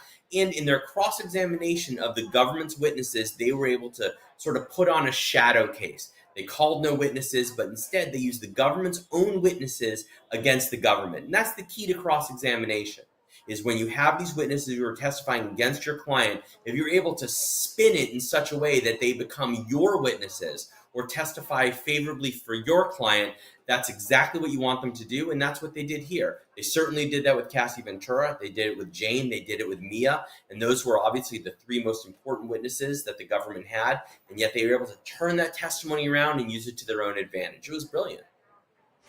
Programming update for today as we are following this coverage live of the verdicts related to Sean Diddy Combs. We'll run through the verdicts once again for you here in just a moment, just in case you're just joining us, trying to figure out what's going on. I can tell you that count 1, racketeering conspiracy, that was not guilty. Sex trafficking of Cassie Ventura, not guilty. Sex trafficking of the victim, pseudonym Jane, not guilty, but guilty counts on both related guilty verdicts on both counts related to transportation to engage in prostitution. And we are breaking down exactly what this means. Court right now has been adjourned until this afternoon as the prosecution and defense are trying to figure out what is going to happen to Sean Combs ahead of any possible sentence that he could face. He's been staying at the Metro Detention Center since his arrest in September of last year.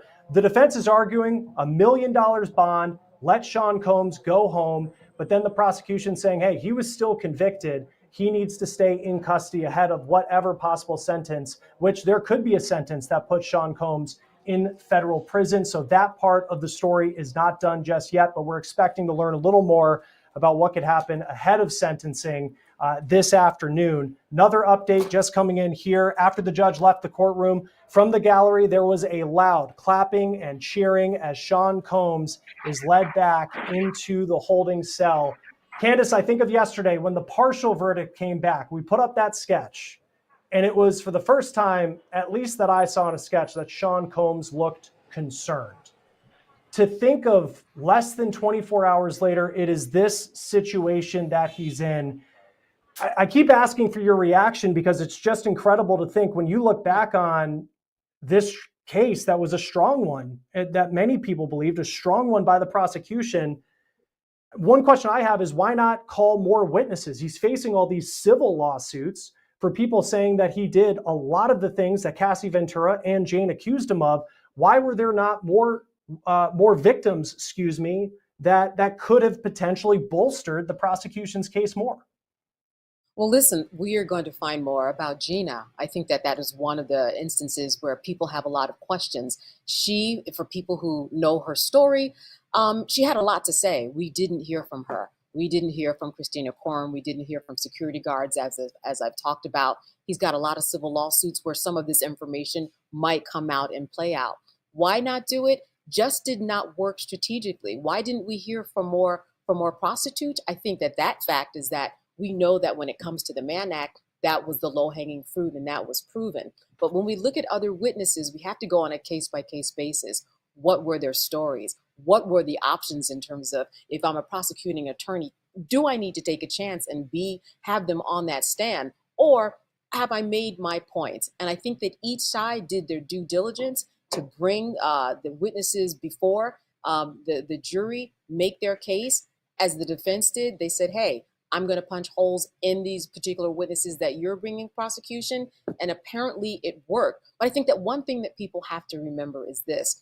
When it comes to him getting out, this is a man that was convicted. This is a man that when he came to New York, as William said, he's someone who brought drugs and was set up for a freak off and was going to continue in that same vein. If I were the defense, though, I would say, but that was also a man who was addicted to drugs. This is someone now who is not addicted to drugs. He is also someone now who knows that his fate is a lot more important than he would have ever thought of. And I would make that argument on that side. But I think I'm for the prosecution to say, why would he go anywhere? He was convicted on 2 counts. This is not something that leads to, yes, let's let him walk out today, a free man. I don't think that would make sense. Terrible precedent. Another programming update for those of you joining us here on the Law and Crime YouTube stream.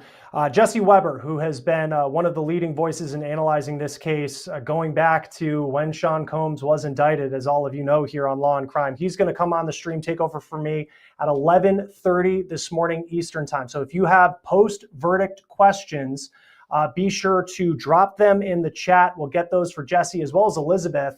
Very excited to hear just her thoughts, what it was like to be in the courtroom as that verdict was read. And then if there is any sort of news conference, if the attorneys come out, both prosecution and defense, we will bring you those news conferences live. Also, Dan Abrams is going to be joining us at 10:50 to talk a little bit more about this verdict and his reaction, having covered so many high-profile cases throughout his career. William, I have a question coming in here. This is from IA. It's a question.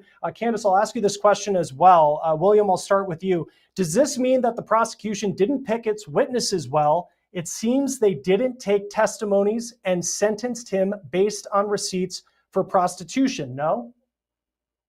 So again, whenever there's a verdict, regardless of what the verdict is, hindsight's always 20/20. So we can easily sit here and pick apart what the prosecution did. We can sit here and pick apart what the defense team did. But as Candace said earlier, they both did an outstanding job. Whether or not they should have called other witnesses, some of these other women who are suing Diddy, the fact of the matter is this, is that every one of those witnesses who the prosecution could have called because there were lawsuits going on, the defense team is going to say, this is yet another person who's suing Combs. This is yet another person who has a financial motive here, because that's where those witnesses would come from. So I think it's easy to sit here and say, yes, they should have called these other witnesses. But again, all those witnesses probably had their own baggage that came along with it. The key, though, is quorum.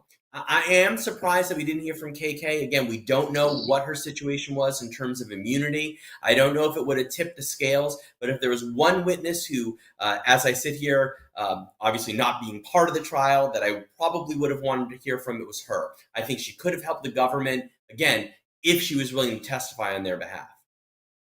And you're taking a live look outside the courthouse in Lower Manhattan. You can just see the crowd of people who have gathered in the wake of these verdicts that have come down in the trial of Sean Diddy Combs. A live shot there of the front door. His defense wants him to go home today. $1 million bond. We'll see if the judge, what he has to say about that. The prosecution has asked that Sean Combs continue to be held ahead of any sort of sentencing. We don't know when a sentencing date would be, but there's going to be conversation about what happens to Sean Combs after this verdict in the afternoon. Court's been adjourned until 1 o'clock. We're waiting to get our Elizabeth Milner. She's just getting set up right now. So if you do have questions for Elizabeth about what just went down in the courtroom, put those in the chat and we'll ask those questions to her live on the air. Candace, not to simplify what happened, but as we try to analyze all the testimony over 7 weeks and whether this witness was strong or that witness was strong, in cases like this, what does it just come down to? How often does it just come down to these were 12 people that just saw it this way, and if it was 12 other people, they could have seen it another way? I think that is the most concise, specific, right answer. You don't know these 12 people and how they believed and felt about each of these particular witnesses and crimes. If we go back to the first witness, which was Daniel Phillip, a prostitute, and then there was Israel Flores, and then, the Eddie Garcias and the Kid Cuddies and the Regina Ventures and the Cassies and all of these people, Capricorn Clark, I would say that there were plenty of witnesses that were called that if you were going to follow the black letter of the law, that they definitely made their case. So I think that it's what you said. How do these people actually feel about these particular charges?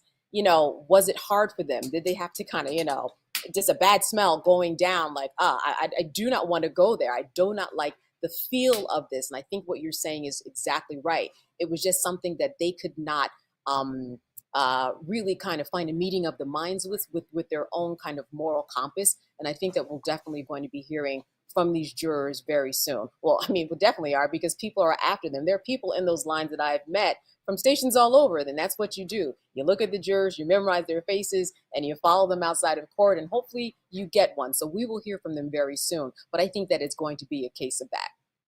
Yeah, it's going to be fascinating to hear how they saw this case and what changed from yesterday, just before 5 o'clock, when it was a partial verdict. Hey, we're going to go home, to then less than an hour, 9:52 a.m. They sent the note that they had a verdict.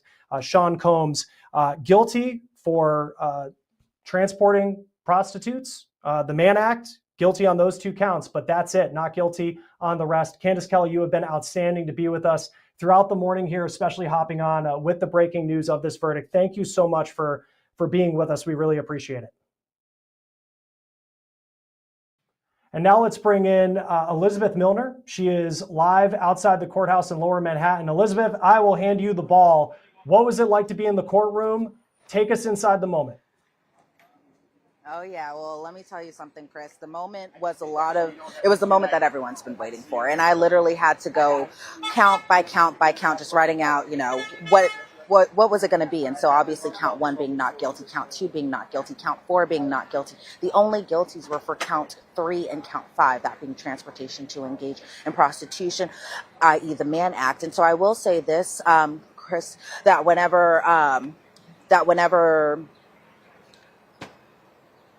I will say this, Chris, that whenever the verdict was being read out loud, that Tinney and Sean Combs were holding hands, like clasping hands very much together during the verdict. There was an audible exclaim coming out from the gallery, that being Sean Combs' family, that being other people who were just sitting from members of the public, because obviously all of us in the press were just writing everything down, that there was very much an exclaim that came out when count 2 and count 4 were read out loud, but also count 1. Obviously, those were the charges that Sean Combs was acquitted of. And a lot of people were like, yes, yes, yes.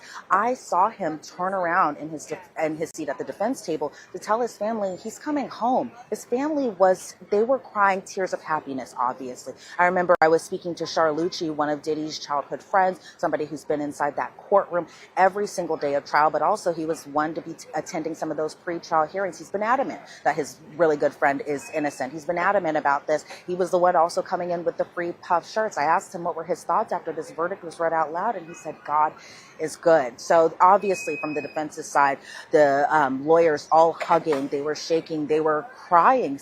Tinney and Ana Maria Esteval, they literally hugged and cried while after the jury was dismissed, after they were taken back to the attorney room. There was an audible applause even for Mark Agnifilo, Mark the Shark. People were just standing up and clapping for him. And again, everyone, this wasn't just the Combs family that was doing this. This was also members of the public who were inside that courtroom. I saw that whenever the jury was still present, so I'm kind of going a little step back here, Chris, is that whenever the verdict was read and he saw that it was only guilty for count 3 and 5, that he looked at the jury.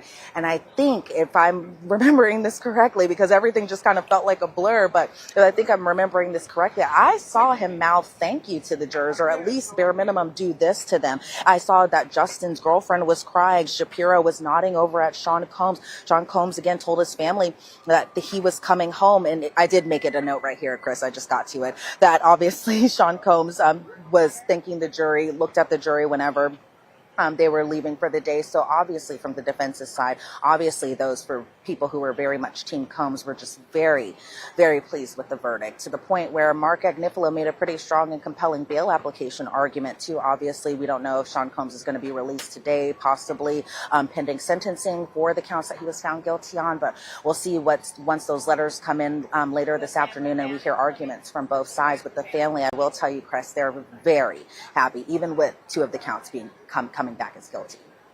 Yeah, and with just how concerned it seemed that Sean Combs was yesterday for the partial verdict, to then have this unanimous verdict and what he was found not guilty of. Elizabeth Milner, thank you. I now want to bring in Law&Crime CEO and founder Dan Abrams. Dan, thank you for taking the time to be with us. What is your reaction, especially on this count 1 racketeering conspiracy, Sean Combs not guilty? Look, this is a win for Sean Combs. This is a big victory. No matter how you look at this case, there was almost no chance he was going to be acquitted of the transportation for the purposes of prostitution counts. Now, when you looked at all the evidence, all the records, all the documents with regard to those counts, it was hard to imagine how he would have been acquitted of those charges. The fact that he was acquitted of all of the most serious charges is a big win. And let's talk for a moment about the racketeering charge. What, yesterday? They were so incapable of reaching a unanimous verdict. They said that people, I forget the exact wording about the language that they used to talk about the divide on the jury. And then they come in and within an hour, they've got a unanimous verdict on it. It just shows you that judges sending the jurors back can work. Jurors will tell the judge, we're hopelessly deadlocked. The judge will say, go back. Well, in this case, it was pretty easy. But look, headline is, this is a big win for Sean Combs. Absolutely. Unpersuadable is what they said yesterday in the 4 o'clock hour before they go home. And then 9:52 this morning, less than an hour into deliberations, they have a unanimous verdict. Dan, what was it, in your opinion, Cassie Ventura's testimony? I remember Elizabeth talking about just how emotional it was in the courtroom when she was on the stand, and yet not guilty is the verdict the jury finds. What is it about the defense that apparently spoke to the jury where they felt that she was not a victim of sex trafficking?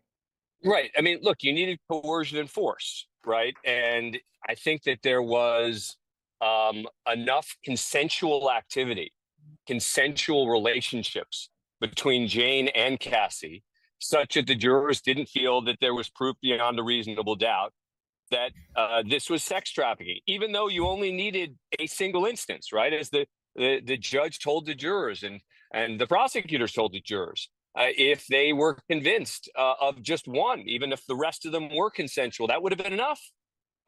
Jury didn't believe that existed. Look, this is a classic, I would say, compromise verdict, but when you view it as a compromise, it doesn't quite do it justice at how big a win it is for Sean Combs. And Elizabeth, as you're standing outside the courthouse right now, I know we just had video of members of Diddy's family leaving. This was not a trial where you saw like a Luigi Mangione crowd of supporters outside every day. What are you seeing right now with the news of these verdicts coming in? Yeah, well, as you guys can see behind me, I don't know if you can see behind me but we see a Cadillac Escalade or a Ford Escalade. I can't name what cars that is, but you see a large black SUV behind me. We have two vans behind me. The two Sprinter vans are obviously going to be holding in the Combs family. And all I can see right now, Chris, is just a crowd of people, both press and the public, just crowding around. Their cell phones are out. Their cameras are out. Some people are standing on what looks to be ladders or at least kind of those metal barricades. And I see obviously some in security, some even kind of standing in the roadway. I hope they're not necessarily blocking any traffic, but I did hear an audible kind of exclaim when the family did come out. Obviously, everybody who's watching at home, Sean Combs is not coming outside of the courtroom at this moment right now. We do not see him or anything like that. He's still back in a holding cell while both sides kind of work out what they're going to be saying in their arguments later today about Sean Combs' bail application. But from what I could see, the SUV, the Sprinter van, it's crowded. It is a whole bunch of people really probably trying to get a glimpse of the Combs family, get their reaction after this verdict was read out loud today. And so it's really kind of a pretty packed scene outside there as people are just waiting to see what the family's reaction is, as they are pretty pleased with today's verdict. Obviously, they would have liked probably for him to be acquitted on all counts, but in terms Chris, of just the verdict that was rendered today, it seems like the family is pretty pleased. Yeah, go ahead, Dan. Yeah, Chris, I was just going to say that I think the answer to your question about why there's not this sort of groundswell of support out there is because he's admitting, his lawyer's admitting he did bad things, right?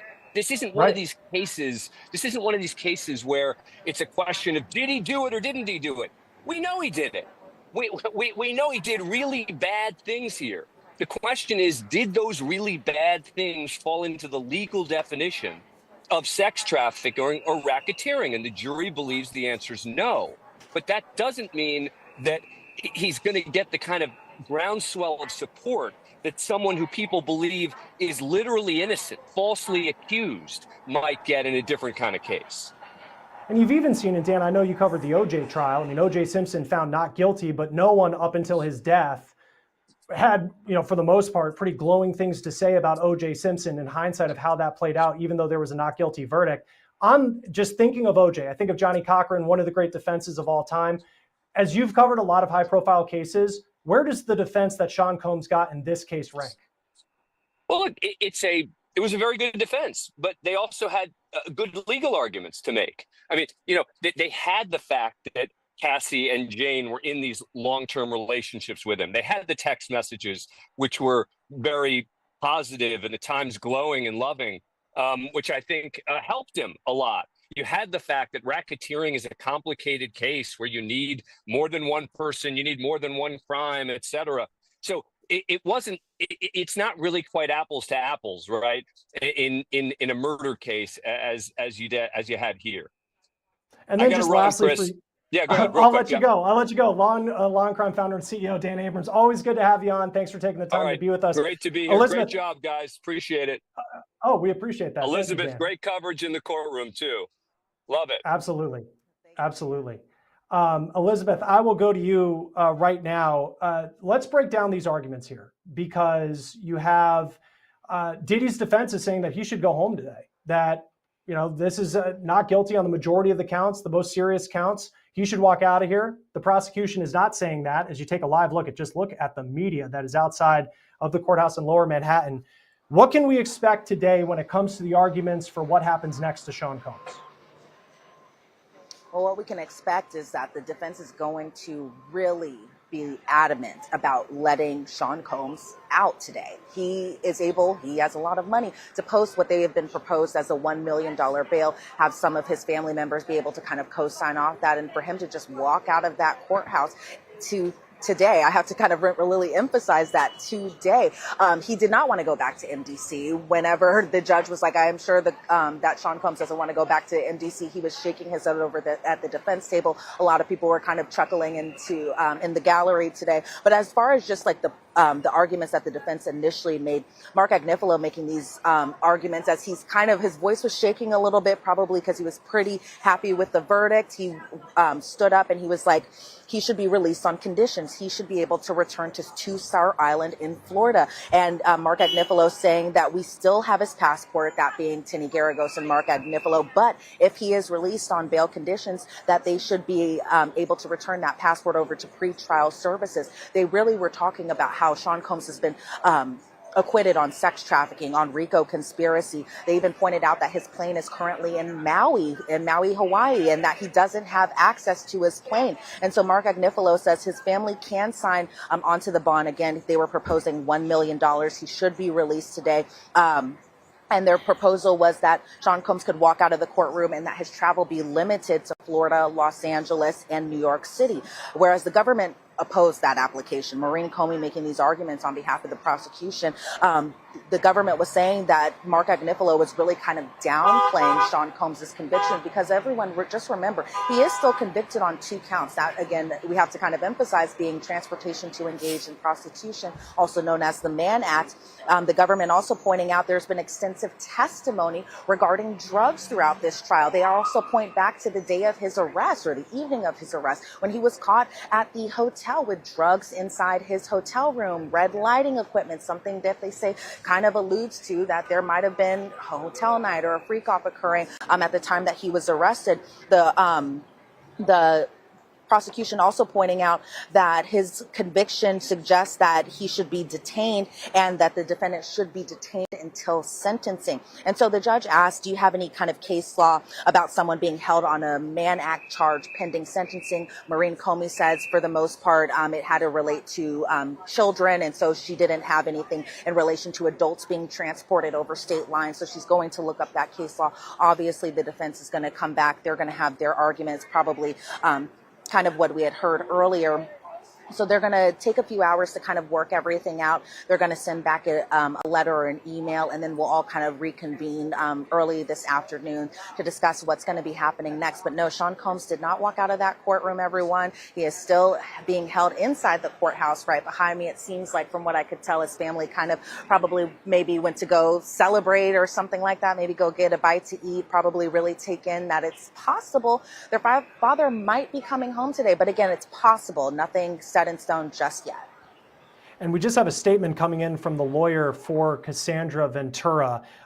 This is from Doug Wigdor. And he said in a statement, this entire criminal process started when our client, Cassie Ventura, had the courage to file her civil complaint in November 2023. Although the jury did not find Combs guilty of sex trafficking Cassie beyond a reasonable doubt, she paved the way for a jury to find him guilty of transportation to engage in prostitution. He continued, this is in a statement that was released to CNN, by coming forward with her experience, Cassie has left an indelible mark on both the entertainment industry and the fight for justice.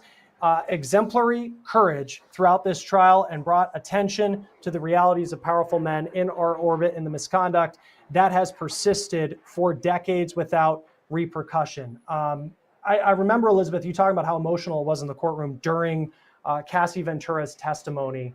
Just what's your reaction when you saw the not guilty verdict related to the charge of sex trafficking with Cassie Ventura?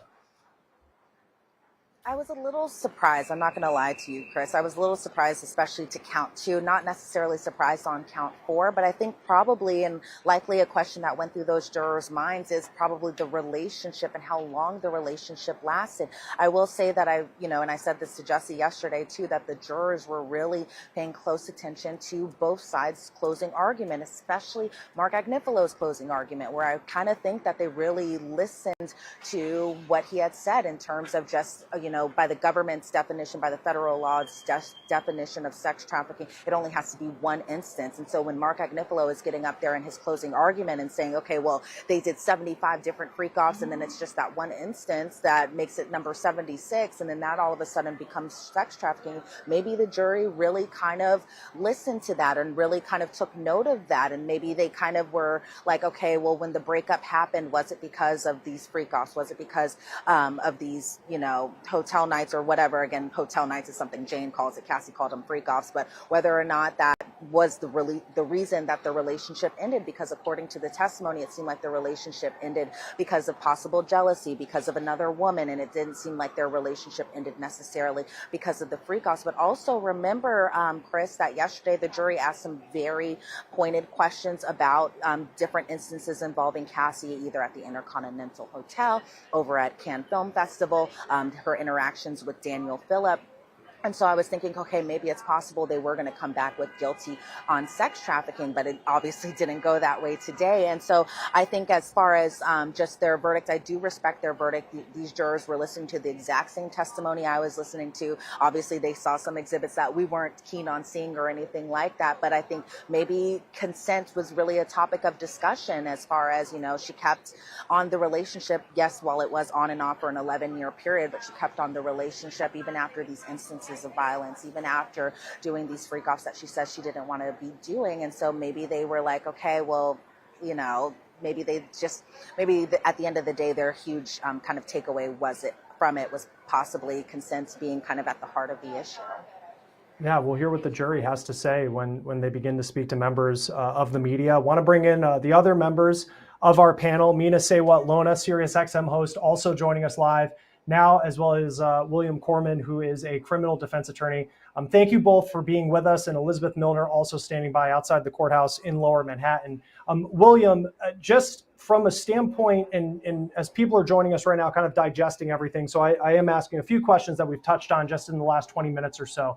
But as far as the what happens now part of it, when Sean Combs is sentenced, how likely is it that he goes to federal prison on these 2 counts? That's the $64,000 question right now, isn't it? I mean, these counts do carry with it the possibility of prison time.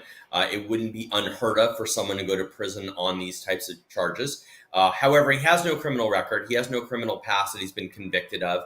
But one of the things the government said when the bail argument first reared its head, and again, we'll hear more about that later on, is there was continued criminal conduct even after the charges took place. So this isn't someone who has lived a law-abiding lifestyle for everything but for these cases. I mean, as you mentioned a little while ago, when he was arrested, he had drugs on him. There was post-charge conduct. So there's all sorts of things that the government can rely on to say, hey, look, he was found guilty of these 2 offenses. They are federal offenses. He was found guilty beyond a reasonable doubt. They carry with it the possibility of federal prison. And for somebody like this, who has flouted the law, he should go to federal prison. His lawyers obviously will argue in the other direction. But again, I think it's possible that he goes to prison. I don't think he's going to max out. I don't think it's going to be a 10-year federal prison sentence. But it's possible that the judge decides that not staying at the MDCC is enough, and he actually needs to go to a federal facility somewhere else in the country. And Mina, I'm going to bring you in just a moment, but I just got a super chat question that I'm going to ask William here. State Boys Louisiana asks, will Diddy be a sex offender now? I don't know that transportation. Oh, it's a violation of the Mann Act. So yes, I think he would be considered a sex offender. I think there is a mechanism in place by which he could challenge that classification. But I do think that violation of the Mann Act carries with it sex offender registration. All right, Mina Sewat-Lona joins me now, a host on SiriusXM. Thank you for taking the time to be with us as we break down and kind of digest this verdict and everything that went down this morning. What is your reaction to what the jury found Sean Combs guilty of and not guilty of? I think we kind of saw some of it, but I am, to be honest, a little surprised at the not guilty verdict for Cassie Ventura when it comes to the sex trafficking. We've talked extensively about the receipts and the different evidence that the prosecution presented when it comes to the transportation of the prostitutes, right? I feel like that was pretty solidified. We have talked about the RICO and how if you really follow the RICO according to the law, yeah, they proved their case, but did they really prove it to this panel of 12 jurors who are not well versed in the law? And did they prove that there was an organized criminal enterprise here? I thought that was a little up in the air, but I really thought because of that video, I thought that video was so powerful as evidence. That Cassie was forced back into a room. Sean Diddy Combs is naked in this video. They're in a mid-sex act. She is running away for her life. She's being kicked in the head and dragged back to the hotel room where a security guard testified that there was an escort in there. She clearly in that moment did not consent to that sexual act. And I was very surprised that the jury could vote not guilty on Cassie Ventura, being that there's a video in where she's clearly not consenting to sex. Right, because it's not just what you're watching there, horrific video when we all first saw it from 2016 when it was released to CNN. You're not just watching, she said, a domestic violence incident. You are watching me try to escape a freak off and being forced. Sean Combs trying to drag her back into that freak off. And it's incredible to think that at the end of this, though that video is going to live in the minds of so many of us for so long, that it really didn't lead to a guilty verdict in relation to this trial. And that's something that is something that we're all going to have to digest and figure out going forward. Hear what the jury has to say about how they took in that video. Elizabeth, I know there's a little commotion outside the courthouse. What are you seeing? Yeah, so I'm seeing a lot of people, it looks like, kind of getting into a heated debate, likely after the verdict, people got news of it and people are probably wanting to discuss it, but I just see a crowd of people kind of looking like they're maybe debating something. I heard the name Cassie kind of come out and there's just a bunch of shouting and a lot of people kind of crowding around probably to see what's going on, but really kind of at the center of it, I just see two men kind of going back and forth arguing. So not sure, since I'm kind of across the street, what's really happening, but it seems like these two men are really getting into a very heated debate. There's some clapping going on, some people cheering. So it's likely that they're just kind of, the emotions are pretty much running high after this morning's verdict. Yeah, I can hear them just there in the background. So we'll continue to keep an eye on that. Mina, I have a super chat question coming in for you. I'd like to know how much of this is going to affect Diddy's future and career after all of this. Will this break him? This is from Miss Cheryl. He will never, in my opinion, be viewed the same way. You know, maybe there wasn't enough evidence, or maybe the defense did an awesome job of discrediting the victims here. But I think that it is clear that these women were victimized and there was illegal criminal activity going on, not just on the behalf of Diddy, but on the behalf of his employees. I don't think that his reputation bounces back from this. You know, there are some people saying, oh, well, you know, he's just, I don't even want to use the word that people use, but they're normalizing some of the behavior here. I think there's a group of people that are never going to view this as normal, as something that you can just say, well, he's just extra freaky. No, I don't think he comes back from this. And I think it affects how he moves moving forward. And I think he's going to have to be very, very careful, because if he comes out and he continues this behavior of giving women drugs, of soliciting prostitutes and continuing these sex acts, he's going to find himself right back where he is. So I hope that he gets the help that he needs in order to understand that what he did to some of these victims is just not normal. Yeah, no, incredibly good point. I know that we're hearing some commotion. I can hear it in my ear. I don't know if it's coming off over. I know Elizabeth's been talking about some of the people outside of the courthouse. I want to get to Elizabeth in just a moment. Do have another super chat question. William, this is for you from Kelly Bezick. Can they sentence both charges consecutively? Sure, absolutely. Again, I don't think they will, but the judge does have at his discretion the ability to sentence Diddy consecutively to these charges. So he could get, a 10-year sentence and a 10-year sentence stacked on top of it.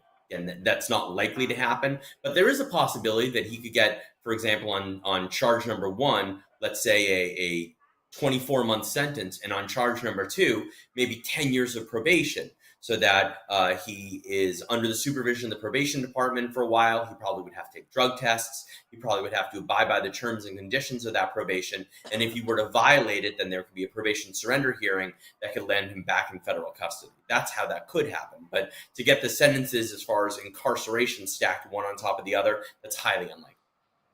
All right, Elizabeth, I want to go back out to you because I know I can hear people chanting in the background as there's been a group of people along with the media outside the courthouse. What are you seeing? Yeah, it seems like from what I can hear of them, because a lot is going on, there's a lot of traffic behind me.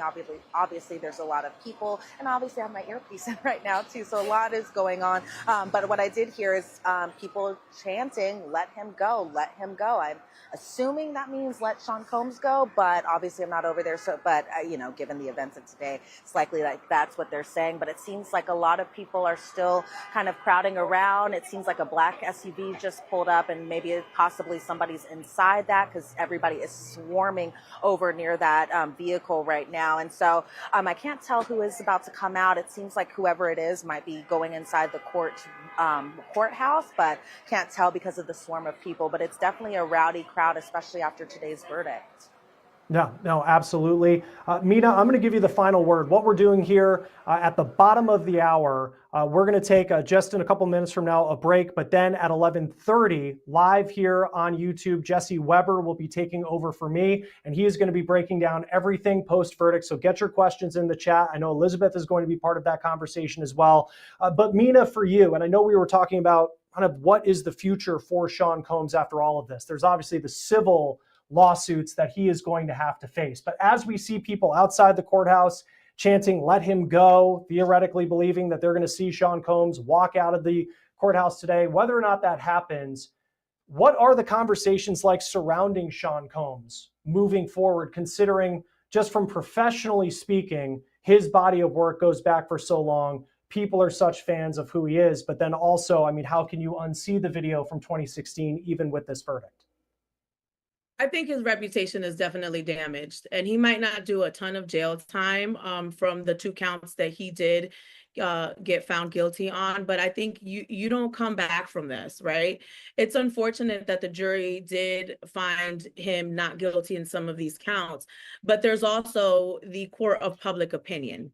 There are some people that don't believe he did anything criminal, but then there are people that have strong opinions about the fact that you can do such a thing to a woman, to multiple women, and not have to serve a lot of jail time. So I think the conversation, and really for me, it really comes down to, as a society, what are we accepting?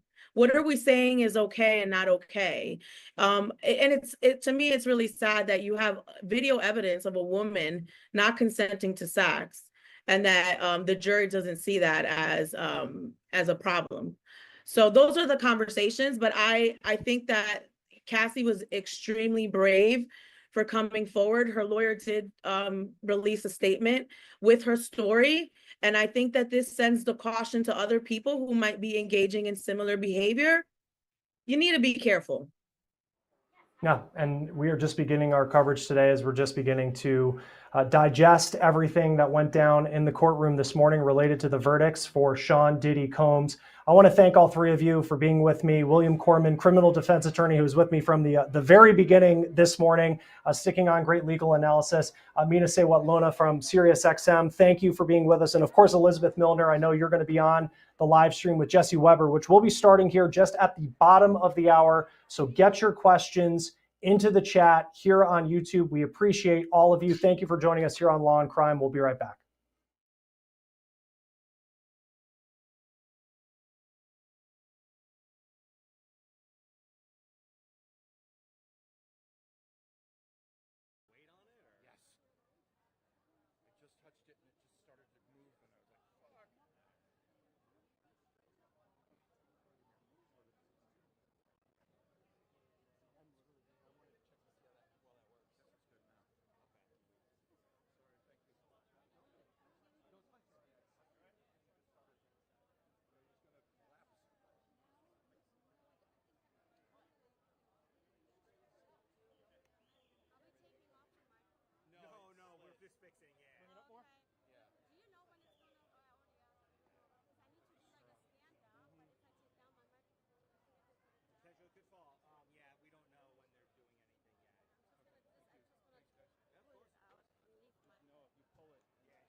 it go. Let's see, ladies.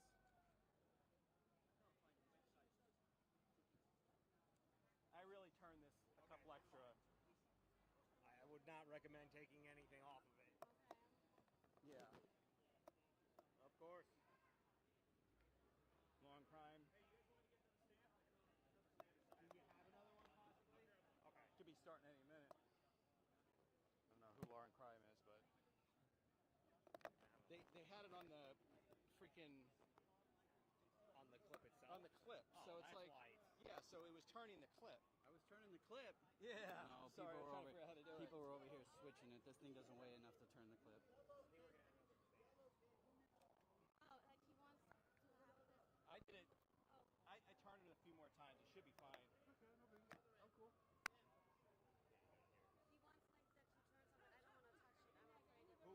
He wants like that to turn something. I don't want to touch it. I'm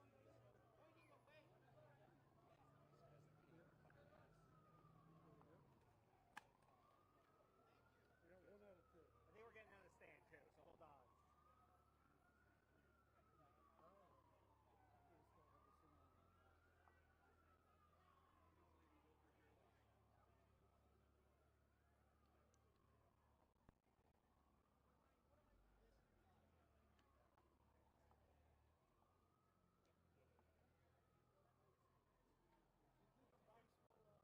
See, we got another guy coming.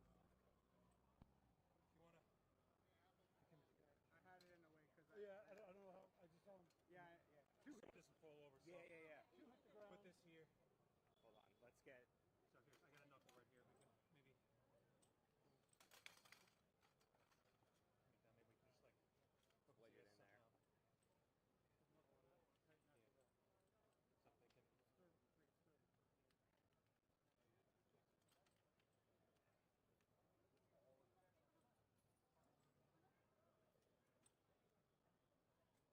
somehow. Yeah. Something can. Watch out, my friend. It's gotta bring this down a bit. There you go. Line it up, big hole. Yeah. Okay.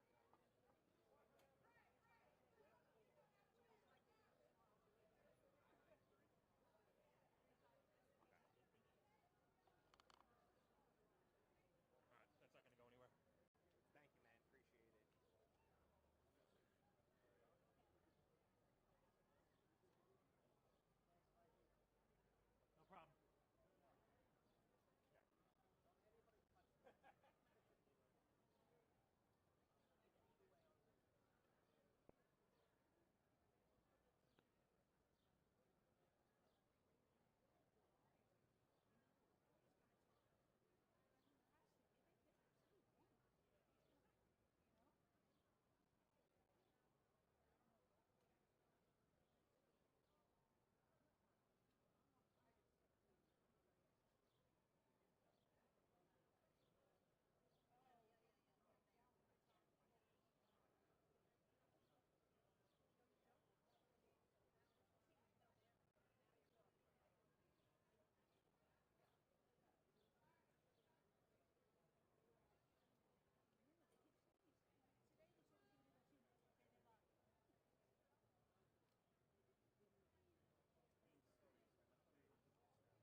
This one?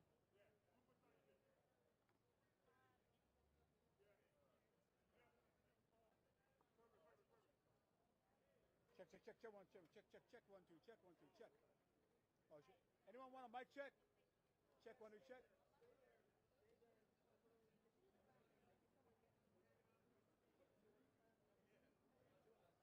All right, I'm gonna do a mic check. Check, 1, 2, mic check. Check, 1, 2, 3. Check, 1, 2, 3. Gonna do a mic check. Let me know if everyone's one more time. Mic check. Check, 1, 2. Everyone feel good? Want it again? Want it again? I know it's hot, bro. We'll get there. Check, check, check, check, check. 1, 2. Check, check. Check, 1, 2. This is my normal talking voice. I'll talk like that. Check, 1, 2. Check, 1, 2, 3. Check, 1, 2. Check, 1, 2, 3. Here's how I'll talk if I'm a lawyer in this talking voice, normal talking volume. Check, 1, 2, 3. Check, 1, 2, 3. A little bit. You want me to move a little? I mean, how's that? I don't know if that's. Check, check, check. Do you hear me or no? Okay, good. Good?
Hey there, everybody, I'm Jesse Weber, and welcome to our continued coverage of the Sean Combs criminal case. What a day. The verdict is in. Sean Combs has been acquitted of all charges except 2, transportation to engage in prostitution, the Mann Act violations.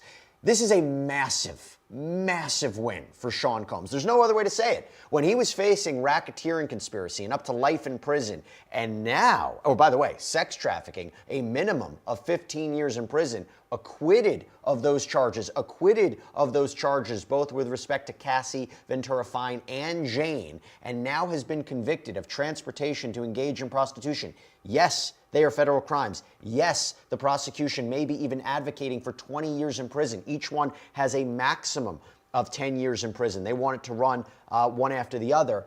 That could be highly unlikely. There is no, our understanding, mandatory minimum for transportation to engage in prostitution. In other words, he is looking at a totally different reality than he was at the beginning of the day. And now we're trying to understand what happens next. There is a consideration today about whether he will be released. Will he be released pending sentencing, which might happen about 70 or 90 days from now? And that will come out today. We're going to get a little bit of logistics about what's happening. And we're also going to try to figure out what the possible sentence could mean and what this verdict means.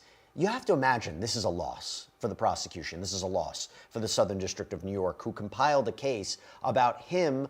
The accusation was operating a criminal enterprise for years. The jury did not believe it. We have a statement right now that came in from the United States Attorney for the Southern District of New York, Jake Clayton, and Special Agent in charge of the New York Field Office of Homeland Security Investigations, Ricky J. Patel, on the verdict. This just came in, quote, "Sex crimes deeply scar victims, and the disturbing reality is that sex crimes are all too present in many aspects of our society. Victims endure gut-wrenching physical and mental abuse, leading to lasting trauma. New Yorkers and all Americans want this scourge stopped and perpetrators brought to justice. Prosecuting sex crimes requires brave victims to come forward and tell their harrowing stories. We and our law enforcement partners recognize the hardships victims endure and have prioritized a victim-centered approach to investigating and prosecuting these cases. Today, we recognize the important work of the SDNY's Civil Rights Unit, as well as the tireless efforts of the women and men at HSI who are devoted to combating human trafficking. We thank the special agents from the U.S. Attorney's Office of the Southern District of New York, Digital Forensic Unit, and the Complex Analytics and Social Media Enhancement Team at the New York, New Jersey High-Intensity Drug Trafficking Area. We would also like to thank our partners at the NYPD for their assistance in this matter and for sharing our victim-centered approach to combating sex crimes. Nothing necessarily on point about the verdict per se. Interesting. Let me bring in, by the way, so we're going to take your questions as they come in. We're going to try to do extended coverage as we figure out what the rest of the day will look like in terms of when sentencing might be scheduled, in terms of whether or not Sean Combs will be released today. Will we see him? That's a question. That's a consideration. We have with us Law&Crime's Elizabeth Milner, who was in court today, who was in court for all of the action for this trial, and SiriusXM host Mina Sawat-Lone. It's great to have you both here. Elizabeth, I'll start with you. Your reaction to this verdict, and number two, what can we expect for the rest of the day? And you know what? Let me add a number three in there. What was it like inside that courtroom when the verdict came down? Well, a lot of people were at the edge of their seats when that verdict was about to be read out loud. I was very anxious, I don't know even if we're sitting having in an my seat audio in the issue, if we can hear Elizabeth, but I can't hear her on my end. There we go. Now we got Elizabeth. Hey, Elizabeth, you're back with us. Oh, okay. I was like, is my mic on? My mic is on, I promise. So I will say this, Jesse, that there was a lot of anticipation while that verdict was about to be read out loud. I think a lot of us who are on the press side of the courtroom were at the edge of our seats waiting to see the jury's reaction whenever they came into the courtroom, but also what their verdicts would be rendered. And obviously we know that to be that he was only found guilty on count 3 and 5, that being transportation to engage in prostitution in relation to Cassie, in relation to Jane, but not guilty on count 1 RICO conspiracy, and not guilty on count 2 and 4, that being sex trafficking, Cassie and Jane. So I think from the family's perspective, from the defense's perspective, and even some people inside that courtroom, I think they were pretty pleased by the outcome of the jury's decision. I did note that there was an audible applause. A lot of people were kind of either doing prayer hands up to the sky, that type of thing. And that was coming from the family's kind of point of view. And it seemed like they were pretty pleased. And I don't know if you heard, Jesse, when I was talking with Chris earlier, he being Sean Combs, turned around in his defense chair and told his family that he's coming home. So it seems like from his perspective that maybe his defense attorneys told him it's a possibility the judge may let you go today. I didn't think that was at all a possibility, given that he has been found guilty on 2 of the charges. But it seems like from the defense's perspective, they were so pleased with the verdict. Obviously, they would have loved for an acquittal on all counts, but in terms of the guilty counts that were rendered, I think that they were just pretty happy. And according to Mark Agnifilo, now Sean Combs has his life back. In terms of just other people who were inside that courtroom, it seemed like, again, people not even just from the Combs family, but other people on the public side were applauding the defense team after the verdict was rendered. There were a lot of hugs inside that courtroom. It was either the family, it was the defense attorneys. I saw even when the verdict was read out loud, Tenny Garagos and Sean Combs really having kind of a tight squeeze on their hands. There was tears flowing from Brian Steele, from Tenny Garagos, from Ana Maria Esteval, from Mark Agnifilo. And so it seems like the defense and they did a good job. They didn't put up any witnesses, but they did an excellent job with the cross-examinations, and they were pretty pleased given the jury's decision. We're getting a lot of questions in about this, Elizabeth. Before we get to them, just real quick, what can we expect for the rest of the day? I understand we might have a development at 1 p.m., or at least we believe those are when papers are going to be submitted in terms of bail, right? In terms of whether or not Sean Combs can be released today. Which, by the way, we are in a very different scenario. When he applied for bail during the course of this trial, during the course of this criminal case, the sex trafficking and the racketeering allegations were hanging over him. So when you talked about, was he a danger to the community? What was he charged with? The seriousness of the offenses, likelihood of fleeing, those considerations were coupled with the charges that he was facing. He no longer faces those charges. These transportation charges, sure, they're federal crimes, but he is in a much better position to argue for release today than he has ever been. What do we expect the schedule is going to be for the rest of the day? Well, I knew I missed one of your questions, Jesse. So sorry about that. Nah, but no yeah, worries. It seems like no worries.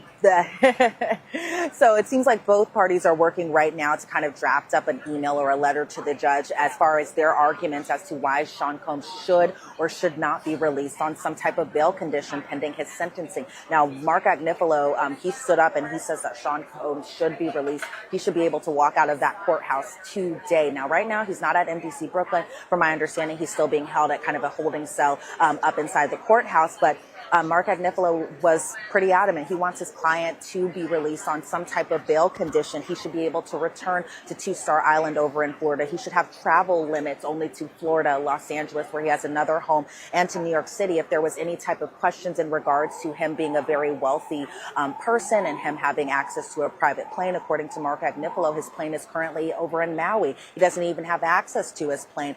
In terms of just even Sean Combs' passport, Mark Agnifilo said both he and Tenny Garagos have possession of his passport and that they would return it to pretrial services, even proposing that he be released on a $1 million bail, given that he was acquitted on RICO conspiracy and given that he was also acquitted on 2 counts of sex trafficking. And so they said that even the family who was inside that courtroom for the verdict, that they would be able to kind of sign some type of condition to help him be allowed to leave on bail conditions if the judge goes for it. Now, obviously, from the government side, they were saying that the defense is being a little too lenient, given that Sean Combs was still found guilty on 2 charges, but we'll see what those arguments look like when they return later this afternoon.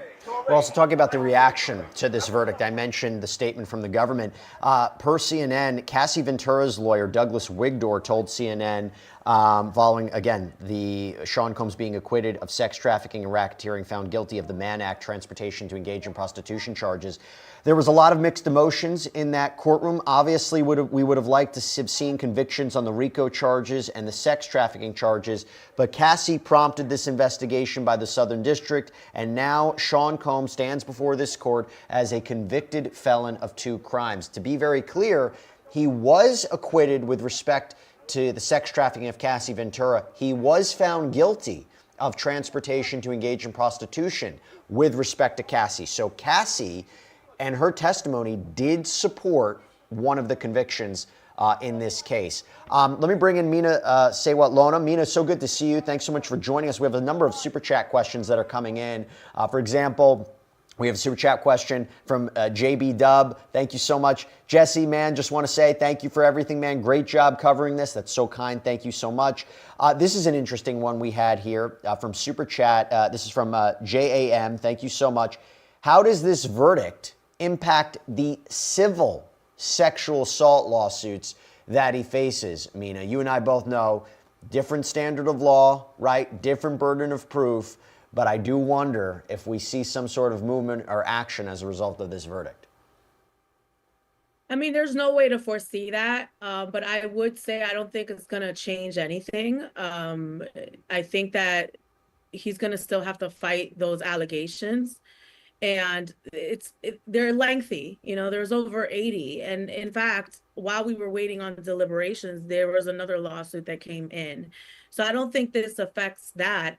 And a lot of people sometimes ask, why do people, file civil suits as opposed to something with the government? And this is why sometimes, according to the law, people don't get the justice that they are looking for when it comes to some of these government cases. So then they resort to civil cases as a way to get some kind of payback for what they feel like has happened to them. So I don't think it's going to affect the civil cases. Yeah, I think that's a different animal. They'll be attacked in a different way. But look, I mean, if you look at OJ, right? There was a criminal case, there was a civil case, different results. But also he's facing allegations in the civil context that have nothing to do with the criminal case. And that's something that's completely different. I want to bring back in Elizabeth on this because, Elizabeth, I know we have to sign you off in a minute.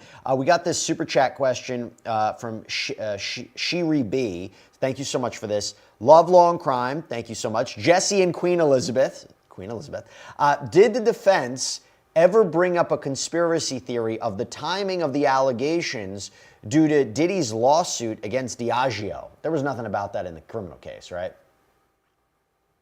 I mean, surprisingly, Jesse, it was brought up just a little bit in relation to one particular witness, and that being Derek Ferguson, this chief financial officer over at Bad Boy, when they kind of mentioned during his cross-examination whether or not Diageo might have played a role in kind of, they were talking about the expansion of Ciroc and how they were only isolated to certain urban areas, and that Derek Ferguson was kind of talking about how the Combs enterprise, not to be confused with the one that the government was alleging, but the Combs enterprise wanted more of an expansion outside of just to be marketed at urban areas. So surprisingly, it was brought up in that particular context. And in that, when I remember reading, or not reading, because obviously I was there, I remember hearing it, and I was like, oh, might be in relation to the Diageo and kind of the civil matter with that. And so it was brought up in court, yes, but as far as just the overall conversation about it, it was really just kind of limited to that.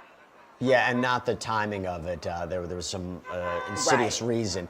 Before we let you go, I know I have to wrap up. There's a lot of commotion going on outside, right? What's happening around you? Yeah, there is. Yeah, honestly, Jesse, if you guys saw me kind of looking around, looking back and forth, it's because literally right behind our tent, somebody was yelling, getting into a very heated debate about, again, the emotions are running pretty high after this verdict came out. A lot of people, especially those who were very much free Diddy, free Sean Combs, those who are kind of in his support system, kind of yelling a little bit at us. I even see some of the comments from you guys, because some of y'all are saying that we're biased, all of those things. And so in terms of just the emotions running kind of high after this verdict is read, it's definitely spilling out over into the courtroom. The yelling kind of stopped for a moment. Not sure if it went kind of over to the other side, but it seems like there is still a lot kind of going on. I'm glad that it kind of calmed down a little bit before you went back to me, but it was kind of a little bit of a commotion going on. I was just kind of nervous for a moment that he might interrupt our live shot, but it doesn't seem like that's happening. Right. It seems like, for the most part, I was taken over to the side a little bit over there. Well, you stay safe. We will talk to you a little bit later, and we'll find out what today is going to have in store for us and whether or not we might actually see Sean Combs exit that courthouse. That would be something. We, the public, have not been able to lay eyes on him for quite some time. Elizabeth Milner, thanks so much. Really appreciate it. Want to bring on Tyler Bailey into the conversation. Tyler, thanks so much for coming on. It's good to see you. I mean, I'm made of questions, but we also have a ton of questions coming on. We have a lot of questions about this. So JAM has a super chat question. Thank you so much. Must Diddy register as a sex offender? And Martina McGeough, again, has a super chat question. Thank you so much. Is he classified now as a sex offender? So is he classified as a sex offender right now after being convicted? And will he have to be under federal law? Yeah, that depends on the statute. I don't believe with these charges that he's going to have to register as a sex offender. He'll probably have some terms of any supervised release that he gets that may require, sex addiction counseling or things of that nature. But I don't see with the charges that Mr. Goins has been accused of and the remaining ones that are left of him having to register as a sex offender. This isn't a case involving minors. I'll need to double check the statute, but I don't believe that's going to be a part of his penalty. Tyler, got a super chat question from Robin Donnellan. Robin, thank you so much. Will Diddy get back all the tapes and other items that the feds took in the raid? It's an interesting question because I wonder if he could put in a request for whatever was taken for property that was seized, but at the same time, he was convicted. And the argument could be that evidence was used to convict him. I mean, what are the chances he could get any of that material actually back? It's unlikely that he would get that material back. And also unlikely that he would even ask for the material back. And still, he was convicted of 2 charges. He may appeal those 2 convictions that he has left here. So it's still relevant for purpose of the appeal on the record. So I don't see him trying to get it back. And also sometimes, when you win, you get a win, you don't need to overplay your hand like the government did in this case. We have a super chat question from LC. Thank you so much. I'll throw this to you, Mina. Elizabeth's a star. Did this boil down to closings? She threw paint on a wall and left it for the jury to paint the picture on their own. I'm assuming they're talking about the prosecution. Could have said charge, crime after crime, line by line. Jurors are not painters. Thoughts? Did the prosecution, I guess the question, were they too broad? Did they just give too much for the jury to consider? Was it, a little too, too much when you look at all the underlying predicate crimes of kidnapping, arson, forced labor, sex trafficking, transportation to engage in prostitution? I know they were trying to set up a criminal enterprise, but was it too much, Mina? Well, I think there's a lot of nuances in the law. I mean, even me just being on air, having to explain to my audience, what are predicate acts and what do they need in order to get the guilty on the RICO. I think it was very law heavy and it might have been confusing for the jury. I also think the defense did an awesome job of discrediting some of the witnesses. They presented extensive text messages that were loving from Jane Doe and Cassie and even Mia, after she claims that she was raped and all these horrible things happened to her. Mia continued to praise him on social media. And and in the case of Cassie and Jane Doe, they continued those relationships despite them testifying that they had been victimized in some way. So I think the defense did an awesome job of disproving and discrediting some of the witnesses here. And I think that's what we're seeing. All you need is a little modicum of reasonable doubt. And clearly that was there because we see how the jury decided this case. Look, I came on air yesterday and I gave my prediction. I said, based on the juror notes, it seemed to me you couldn't have jurors who were voting in favor of racketeering. There was a split there. And them not have already convicted him of something else. There's no way they could say we're thinking about convicting him of racketeering and he's completely acquitted across the board and everything else. The easiest, I've said this from the beginning, the easiest convictions for the prosecution were transportation to engage in prostitution based on the phone records, text messages, travel receipts, testimony. It was there. It was there. What was more up in the air was sex trafficking. And I thought because the jurors did not even ask for a readback of testimony with respect to Jane, and because of already some of the grayer parts of her testimony, it was likely that they were going to find him not guilty with respect to sex trafficking of Jane. Where the one that was a toss-up was sex trafficking of Cassie. I thought because of the readouts of the testimony yesterday of the key alleged moments of alleged sex trafficking, right? When they talk about 2016, the attack, when they talk about the plane incident, when they talk about Daniel Phillips' testimony, I thought that was the jury reading that back, coming back with a verdict shortly thereafter that they might convict him on sex trafficking. They did not. Maybe there was a debate about, let's just look at this one final time, and they were not convinced. Racketeering was up in the air always and did become a question even after a modified Allen charge from the judge. Would they come back and say, we still can't come to a decision? Would they say, nope, actually we find him guilty? Here they found him not guilty. I want to bring in Sierra Gillespie, Law&Crime's reporter who's been on the ground, who's been doing excellent coverage, the host of Scandal. Hope everybody can check it out on YouTube as well. It's a great show. Couple of things that we have coming in here, super chat questions. So first of all, Maria Jimenez says, no question, this person is just showing support. Thank you so much, Maria. That's so kind of you. But this is an important question we have coming in, and I want you to answer it, Sierra. Pizza asks, this is, and thank you for the super chat question, Pizza. This is a spit in the faces of victims everywhere. This is why victims don't come forward. What's your reaction to that? I think it's an emotional reaction for a lot of people, right? And we've talked about this throughout the case, the fact that this witness testimony was so intimate, so personal, going through some of their own trauma that they had to do, number one, in front of a crowd, number two, in front of their alleged abuser, is hard, right? Okay, so we have that really intense stuff they're talking about.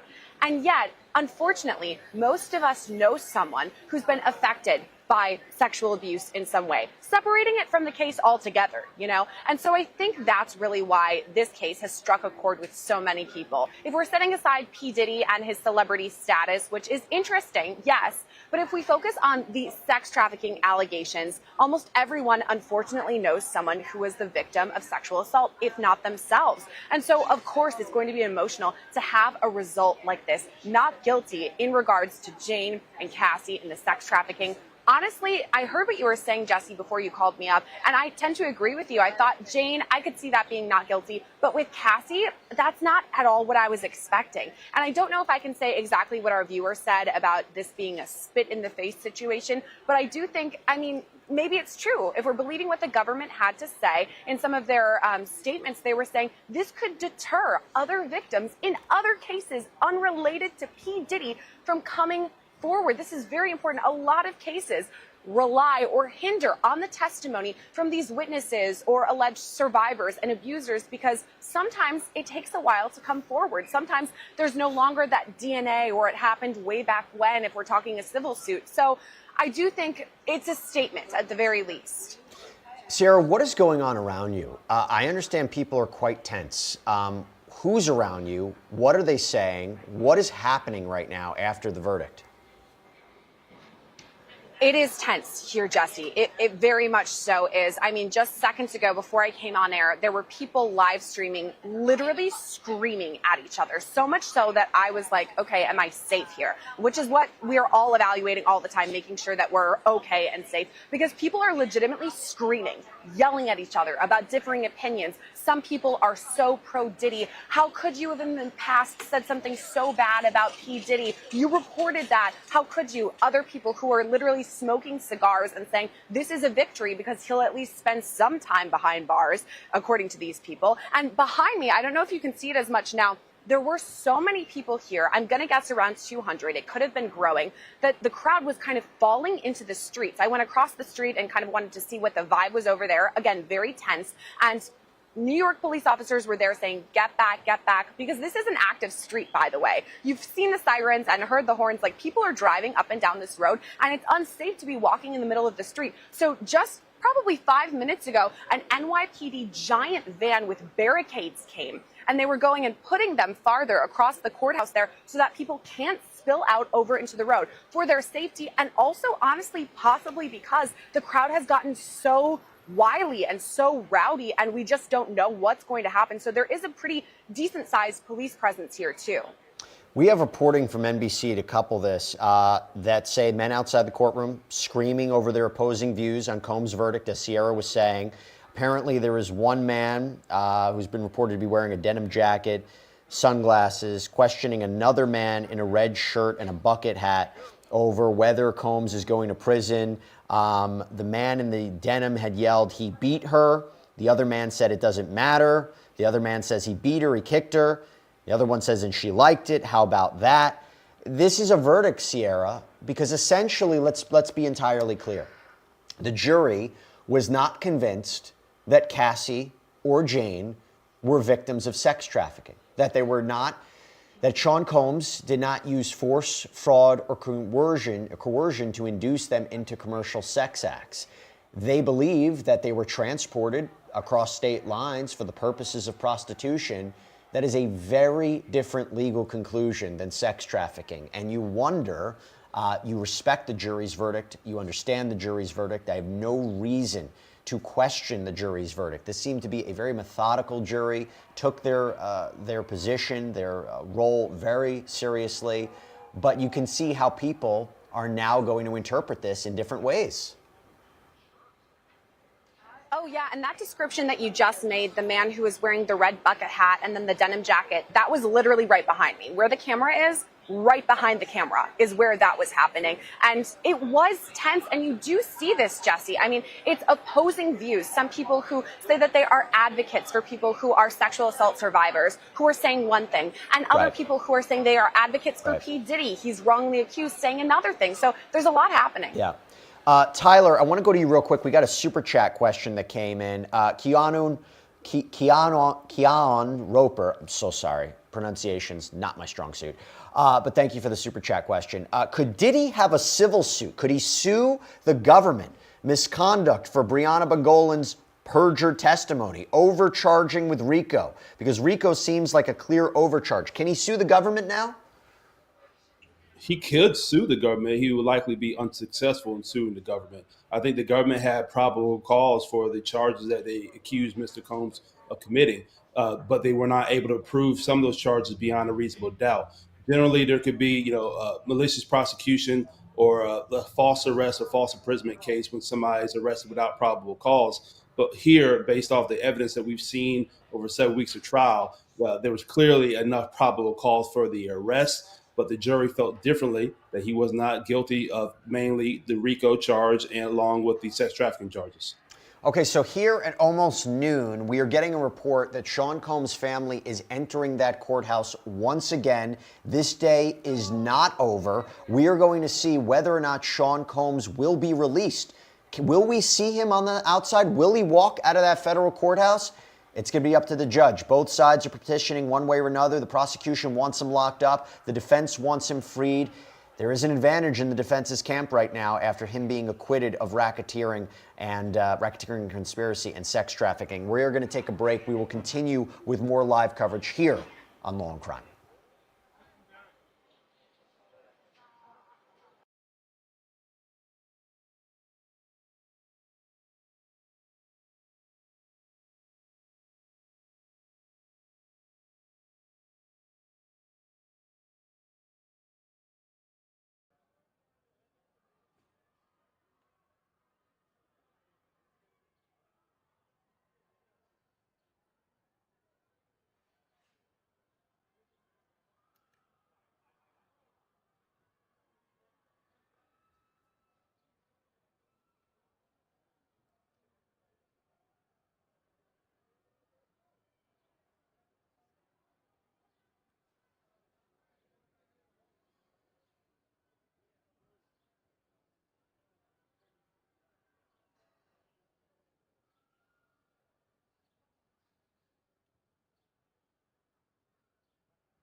underestimate.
Good afternoon, everybody. I'm Jesse Weber, and welcome back to our continued live coverage of the Sean Diddy Combs trial. Big day here today in the Southern District of New York, in the federal courthouse out in downtown New York. A verdict has been reached. We've been reporting about it all morning. A verdict has been reached in the case. Sean Combs acquitted of racketeering conspiracy, sex trafficking by force, fraud, or coercion for both Cassie Ventura Fine and Jane, but ultimately he has been convicted of transportation to engage in prostitution, the Mann Act violations. And today is, you would think that would be the end of the day. It is certainly not. Why? The judge has to determine whether or not Sean Combs should make bail, whether or not he should be released, whether or not, and we have a live shot of the courthouse, whether or not we will see him walk out of that courthouse later today. Right now, both sides are submitting paperwork to the court. We're keeping a very careful eye on the courtroom updates to see what that decision will be, because the judge is going to decide. And what the basis was for Sean Combs to be locked up during the whole course of this criminal process, it is very different now. It is very different now because he's not facing those top charges, those violent charges, those charges that could have sent him to prison for the rest of his life. And one of the other big considerations we have when we talk about transportation to engage in prostitution, the charges that he was convicted of, is what will be his sentence. While there are maximums of 10 years in prison on each charge, and although the prosecution has said that he could face up to 20 years if they stack them one after the other, it seems highly unlikely given a number of mitigating factors in this case, but there's also aggravating factors, and we'll talk a little bit more about it. But we're going to take your questions as we are live on air, and we update you about what is happening. But I also have with us a very special series of guests. So we have an all-star panel. We got with us Ben Chu, acclaimed litigator, famously represented Johnny Depp in his high-profile trial against Amber Heard. We also have with us criminal defense attorney and civil rights attorney Tyler Bailey. We have with us Sierra Gillespie and Elizabeth Milner out in the field. We'll get to them. But right now, we are also joined by Sheree Hayes. Now, for anybody who's been following this case, you will know who Mr. Hayes is, also referred to as the Punisher during the course of this case. Mr. Hayes, who's also, by the way, the author of In Search of Freezer Meat, we can talk more about that. Hayes had testified during the course of this trial about his involvement in 8 to 12 sexual encounters that he had with Cassie Ventura Fine and Sean Combs. Testified that Combs watched and gave directions during these events. You played a pivotal role in this case, Mr. Hayes. It's great to see you. Thanks for taking the time. Your reaction to the verdict? I honestly thought the verdict was the correct decision. It maybe not based on following the specifics of the law, because I know the prosecutor said you only had to find one instance where you believe there's coercion. But if you're talking about a jury and the understanding that this was relationships, these were his partners, these were, they were exchanged text messages of love and care and over long periods of time. And then also a bunch of consenting also messages to the sexual activity and the type of lifestyle they lived. I thought it was going to be hard for a typical person that wasn't going to really streamline the law, extremely hypervigilant, to not see this as a relationship domestic issue opposed to sex trafficking. So this is actually what I expected. To be clear, in any of your encounters, did you see any force, fraud, coercion being used to induce Cassie to engage in these sex acts? Yeah, it's similar to my testimony. I did not. And so what I will even add is, I testified in the facts where I only interacted and spoke to Cassie during any of these occasions. I never had any communication with Mr. Combs. So I would be greeted in a personable one-on-one situation prior to the activities, and then again at the conclusion. And I always found good vibes, good energies. Hey, thanks for coming. It was great. We'll see you again. Here you go. And I did not even witness anything that appeared to be under the influence of alcohol or drugs or anything. So I did find it difficult to see my interaction being anything close to criminal. I want to tell you what's happening outside the courthouse. CNN is reporting that people are quite excited. There are people who are gathered. They are spraying baby oil into the crowd. There are remnants of oil that could be seen on the courthouse pavement. We were reporting earlier on today that there was a verbal dispute between supporters of Sean Combs, or at least supporters of his case, and those who feel differently. When you're seeing a reaction like that outside of the courthouse, you playing a role in this case, what's your position on it? What is your view on it? So what I think is there's a benefit of the misinformation. You know, me as a civilian, even before I was involved, before I became a witness, the social understanding of this case, they made it so much bigger than what it was. You had rumors of child trafficking. You had all of this bribery and celebrities involved, and all of this crazy stuff that escalated to this belief that you was going to get this magnitude of just terrible acts, and not downplaying the domestic violence part of it. But I think when the actual facts of the case became evident, I think people's expectation and their belief that it was going to be so much more, it actually minimized the victims' experiences. So now, where there are still people that are victimized, regardless of the verdict, there's still bad experiences. People almost see it as a celebratory, simple scenario, because everybody thought it was going to be so much worse than what it was, including myself. Do you think, listening to the banter? Do you think that your testimony helped secure the conviction for transportation to engage in prostitution? Because let's be clear, the two charges that he was convicted of, one was with respect to Cassie, and the other was with respect to Jane. Do you think your testimony helped secure the conviction against Sean Combs? No, not at all. Not my testimony, because I was clear that my dealings with them was, I'm from New York City at the time, and I only dealt with them in a New York City area. And me being hired in the initial communications was as a male dancer. We always show up on our own. But I did hear in the testimony, there was evidence of plane tickets and stuff being purchased on his American Express card for some of the other escorts. So I'm assuming that secured the conviction for those charges. Mm-hmm. So as I mentioned to you before we were coming on, we have amazing viewers who submit incredible questions. And I have a bunch of them that a lot of people have questions for you, Mr. Heins. So let's get right into it. All right, first question. We got a question from Jackie Reed. Did you have any direct dealings with Christina Coram or any other person other than Diddy that helped set up his freak-offs? Actually, no. And actually, I didn't have any direct dealings with Diddy. All of my communications were specifically with Miss Ventura and Miss Ventura only. There was no conversation, no communication, no anything with Mr. Combs. And I said this before, the first time I actually even had eye contact him, for the first time, eye contact was leaving the stand after my testimony. I had zero interactions with Mr. Combs. And by the way, I'm just going to let you know, I'm not like tweaking these questions. These are the ones that are coming in, so I'm just going to read them to you. This is from an account, Smarty Pants. Thank you so much for the super chat question. Do you think Diddy was cheap with you? Well, listen, if I'm being honest, when I hear some of the other guys getting $5,000, $6,000, obviously that would be the first thing you think.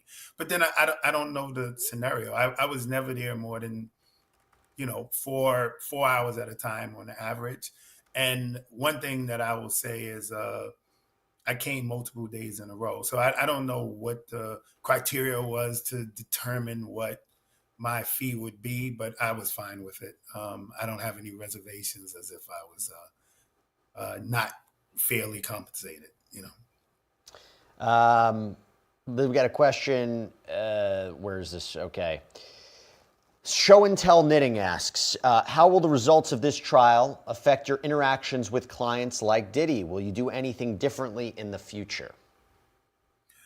As far as I'm concerned, I would not do anything differently. That was a nuanced situation for me. Obviously, I'm a male dancer. My trade on a regular basis is not sex work to that degree.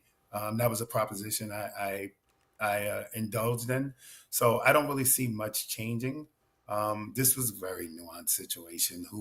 I don't think anybody predicted these scenarios escalating to what it actually became. So I don't have any full regrets of my interactions, or, if I'm being honest, even my decision. It was something I was a part of. It were some of our decisions, and I'm comfortable with the way everything transpired, even the negatives. Chris Bono asks, how has this experience changed you, if at all? Well, it put me in a scenario where I have to do damage control, right? We live in a society where you meet a person, everybody Googles you, right? So I know for the rest of my life, I'm associated with this crime and or trial, I should say, with this trial and these accusations, and I'm instrumental in it too. So all I'm doing now is I have to have a much conscious effort and how I'm perceived in my interactions with people going forward, because I could start out in a lot of situations in a negative, opposed to what normal people do. And I appreciate you coming on and speaking to media outlets about this, because obviously the trial wasn't testified. There was reporting, it wasn't televised, excuse me, but it wasn't, there was reporting about what the testimony was like. People might have misconceptions about what you said, why you testified. So to be able to clear the air is really important, which is why we get a question from Brooklyn Truth. What was your motivation for testifying? So to be clear, I mean, did you want to testify? Did you reach out to the government? How did that work exactly?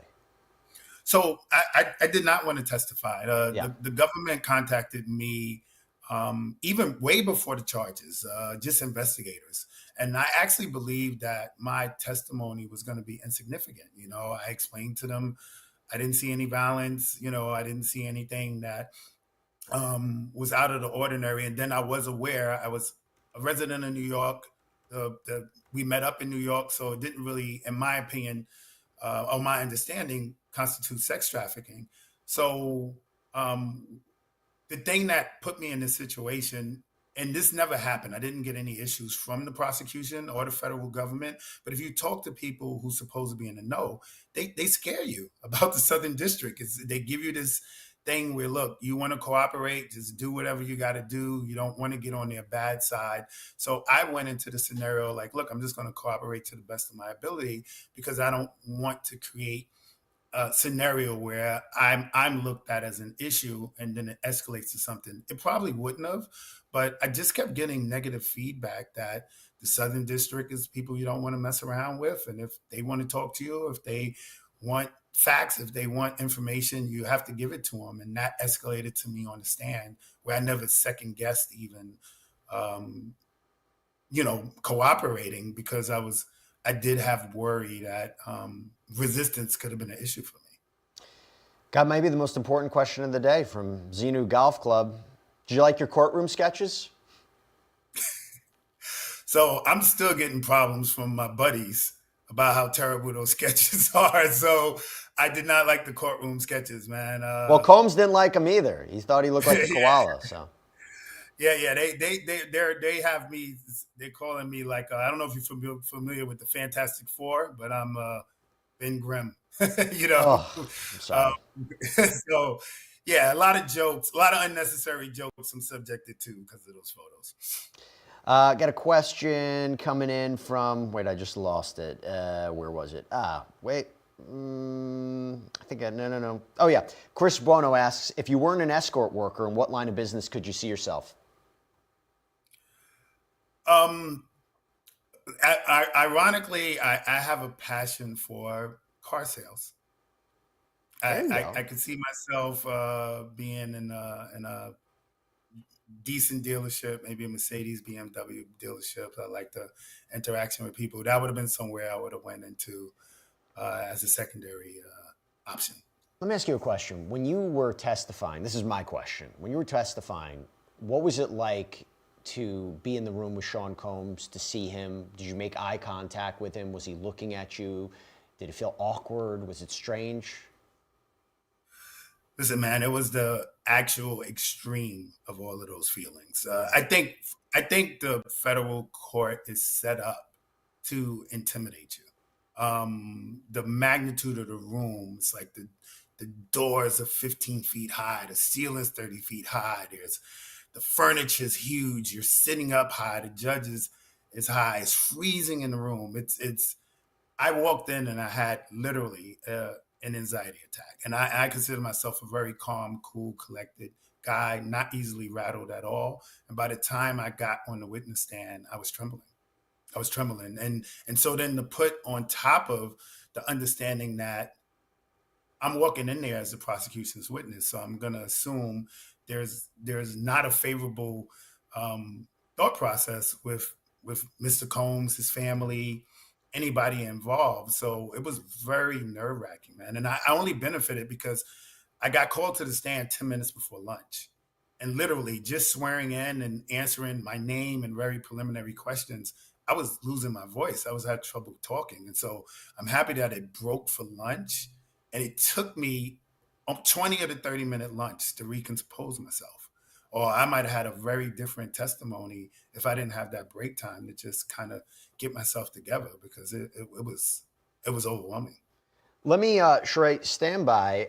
We have more questions coming in, but I want to bring on the other panelists as well. Ben, we haven't had a chance to talk about the verdict. This is something you predicted, though.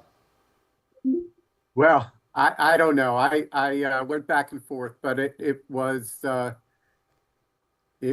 have to confess, it was a bit of a surprise to me. Was it something about Cassie's testimony? Was it something about Jane's testimony with respect to sex trafficking? Again, the jury did not believe the prosecution proved beyond a reasonable doubt that they were victims of sex trafficking. What was it? What was the thing that you might have been a hang-up? I thought it was some of the communications, the text messages, which really suggested more of a relationship rather than coercion. That this is, I think it came across as a very, very complicated, unusual relationship, but a relationship. Yeah. We got super chat questions coming in for you, Ben. So this is from Nancy Nicole. Actually, this is a regular question. Then we'll go to, actually, let me start with a super chat question. Super chat question from JAM. Thank you so much. Ben, can law address the need for cognitive consent that has often comprised sex crimes when, I'm not sure what this means, when something's normalized? But yeah, can the law address the need for cognitive consent that is often compromised in sex crimes? I'm not exactly sure the question, but I throw it to you. No, it's a very good question. And I don't think really this is something that the law can really define. And that's why I think the jury system is really the best way of obtaining the truth when you're talking about complex human emotions. It's really hard to have bright lines in the law. I think it's something that a jury has to consider. And I think this really is the best way to adjudicate these things. Tyler, Nikki Vale says, do you think if Christina Coram, this is a super chat question, thank you so much. Do you think if Christina Coram testified, the jury would have reached a different verdict? I think that if she testified as a part of conspiracy, it may have helped the jury get to a conclusion more likely to convict on count number one. But I think as a whole that this jury probably wrestled with the fact that they did not believe this was a conspiracy, a one-man conspiracy with Mr. Combs at the top, and there being no co-conspirators. And then all of the acts and furtherance of this conspiracy led to prostitution, sex trafficking with the two victims. I think they really wrestled and not feel like it was enough. But with KK testifying, possibly it could have helped the prosecution out a little more in convincing the jury. Ben, got a super chat question from Christina Lester. She writes, I have to know this. Please ask Ben. Is he related to Benjamin Chew, prominent Pennsylvania lawyer and jurist and a close friend of George Washington, 1722 to 1810? The people must know. You have a wonderful viewership and someone who is very keen on history. Yes, that is my ancestor, who was the last Crown-appointed Chief Judge of Pennsylvania. And anybody who is a history buff like your viewer can go see the museum that's in Germantown called Cliveden. And that was Benjamin Chew's house, and it was the site of the Battle of Germantown. That is awesome. That is amazing. And you had no choice but to become a lawyer. You couldn't be in sales like Mr. Hayes. You couldn't do it. Nope, you couldn't be in that. Nope, you had to be a lawyer. I completely understand. Okay, let me go. Let me go to you, Tyler, on this. Make it make sense. Make it make sense. Super chat question. Is it curious how a deadlocked jury yesterday could come to a unanimous decision with only the hour the next day? I mean, that is interesting, right? They were deadlocked at the end of the day. They basically said they couldn't, they're unpersuadable, right? Unpersuadable views on both sides. They come back in an hour and find him not guilty of racketeering. Can you explain that? It's amazing what a good night's sleep could do. They clearly not reached that verdict yesterday. They went home. They were told not to discuss this matter, but they slept on it, and they probably were fresh-eyed and ready to go that morning. And I'm pretty sure the foreman said, okay, y'all, we slept on it. Where are we at? And they quickly got to a verdict today. And that's exactly what I think happened. We have Sierra Gillespie with us, too, out in the field. Sierra, good to see you. First, let us know how crazy it is out there in terms of have you seen more baby oil being sprayed? That's part one. Part two, we have a super chat question from Free. Free, thank you so much. I just don't understand why sex trafficking of Cassie even needed to be proven when we had video evidence of her being beaten and dragged back into the room. That seems like a flaw in our system. So first, what's the scene like? And really the basis of this question is, wasn't sex trafficking of Cassie proven by the 2016 tape? Wow, these are both really good questions. I'll start with the former first. Is there baby oil present? Confirmed. Yes, there is. Across the street from me at the courthouse, there was in fact baby oil being sprayed over there. And let me tell you, there are literally hundreds of people here. So much so that the NYPD has come and barricaded me into this area I'm in right now across the street with my camera. I got my lights and I'm stuck here basically. Then across the street at the courthouse, Elizabeth Milner is seemingly stuck inside because they have barricaded everyone kind of over there because honestly it was getting dangerous. A lot of people were getting rowdy, people were spilling over into the street, and this is still a road where people are driving, so it's dangerous for people to be standing in the street, right? So, I mean, it is pretty intense here. There's been cheering. There's kind of been a sense that maybe, just maybe, something wild could happen in this bail hearing, and P. Diddy himself could stroll out of this courthouse behind me at any moment. We'll see what's going to happen there. So TBD, and of course, we're going to give you updates on that, number one. Number two, talking about the Intercontinental video, the really harrowing video that many of us have seen back when it was leaked in May of 2024. And now, of course, jurors saw it time and again. This is a question mark. How was Diddy found not guilty in terms of sex trafficking with Cassandra Ventura when we have that video? To which I say, I don't know exactly what the jurors were thinking. I don't know what's on their mind, and we're working to hear from some jurors. I hope to one day have them on my show Scandal, or perhaps Jesse on Sidebar with you, so we can really have a sense of what they were talking about in the deliberation room. But as far as the Intercontinental video, yes, it does show domestic violence. We've heard that from Diddy's team. We heard it from Tony Yergos in the openings. We heard it from Diddy himself when he came forward with that video, in which he kind of held up his phone. He had a lot of headroom and he apologized for it. So he straight up admitted it. Yes, it was domestic violence. However, domestic violence and sex trafficking are two completely different things. The government said that this showed retaliation. Cassie was leading a freak off, and then that's what happened, that he physically assaulted her because she wanted to leave. And I guess the jurors just didn't believe that argument, and that's why they found Diddy not guilty on that particular charge. So we have more. Thank you so much for that, Sierra. We want to go back to Sheree. I have a couple of questions here for you. So first of all, Tracy Roberts, super chat question. This is just a supporter. Thank you so much. That's so kind.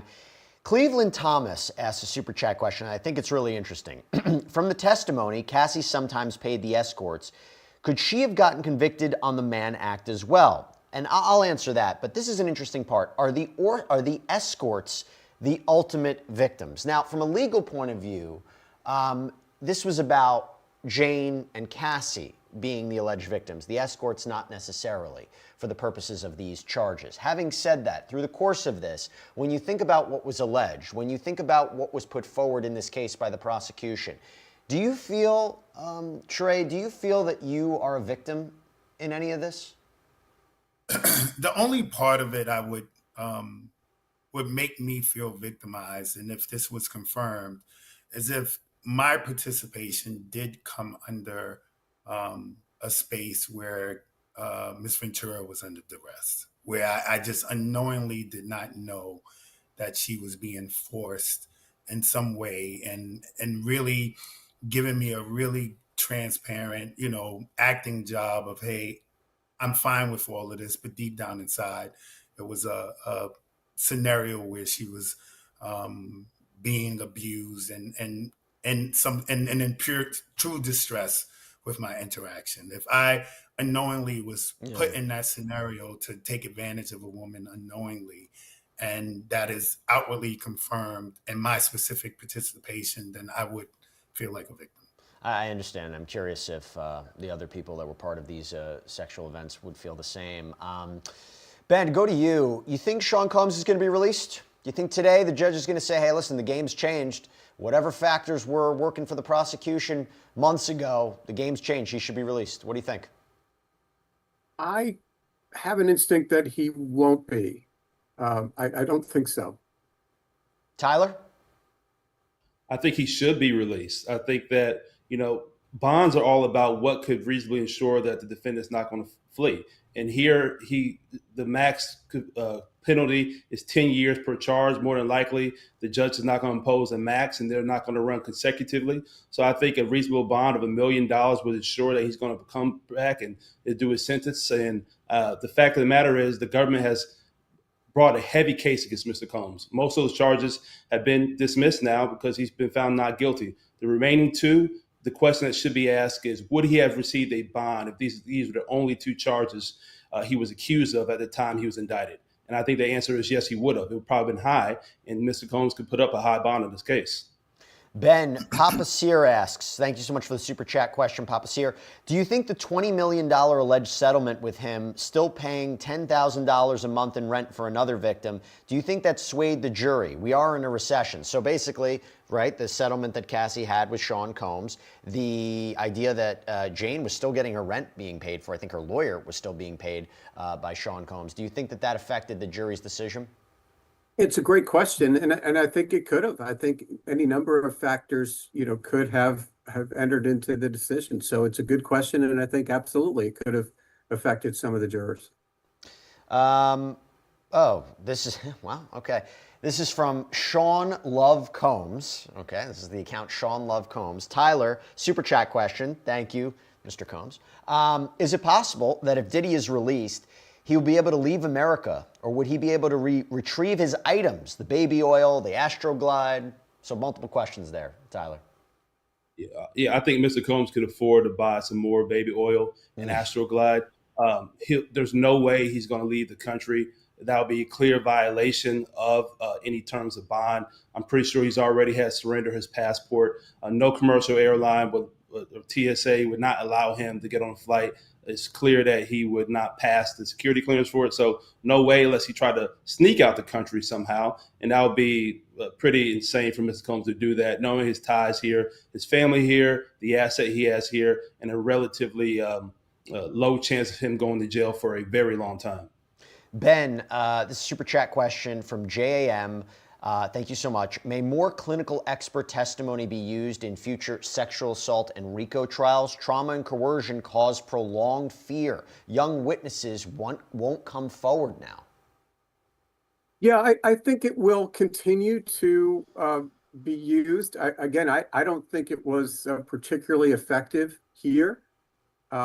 So I think it's a matter of how good the expert is and how effectively she portrays her information.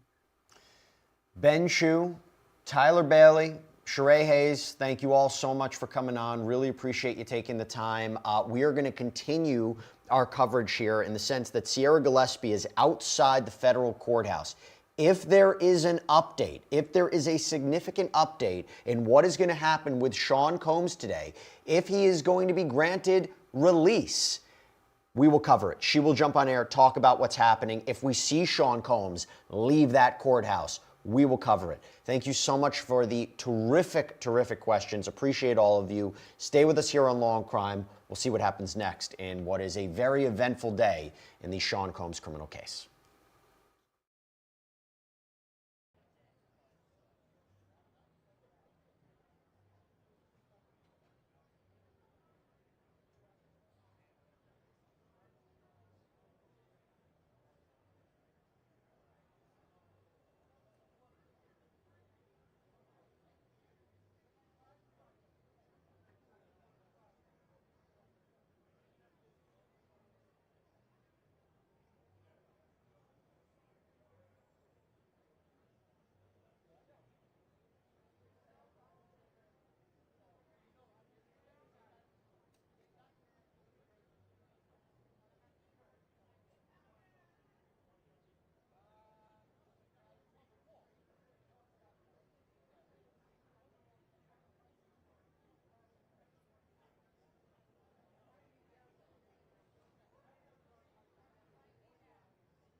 Hi, everyone. Welcome back to Law&Crime's live coverage of the United States versus P. Diddy. I'm your host, Sierra Gillespie, joining you live from the Southern District of Manhattan, where today history was made. A verdict was completely reached in the federal case against P. Diddy. Now, I know a lot of you have been following along with us, though we do have some new viewers, so I'm just going to go through and break it all down for you. So ahead of all of this, P. Diddy, Sean Combs, faced multiple charges: racketeering conspiracy, sex trafficking by force, fraud, or coercion, and transportation to engage in prostitution. Now, yesterday, we ended the day here on air with jurors saying, okay, we've reached a verdict. Counts 2 through 5, we've got verdicts.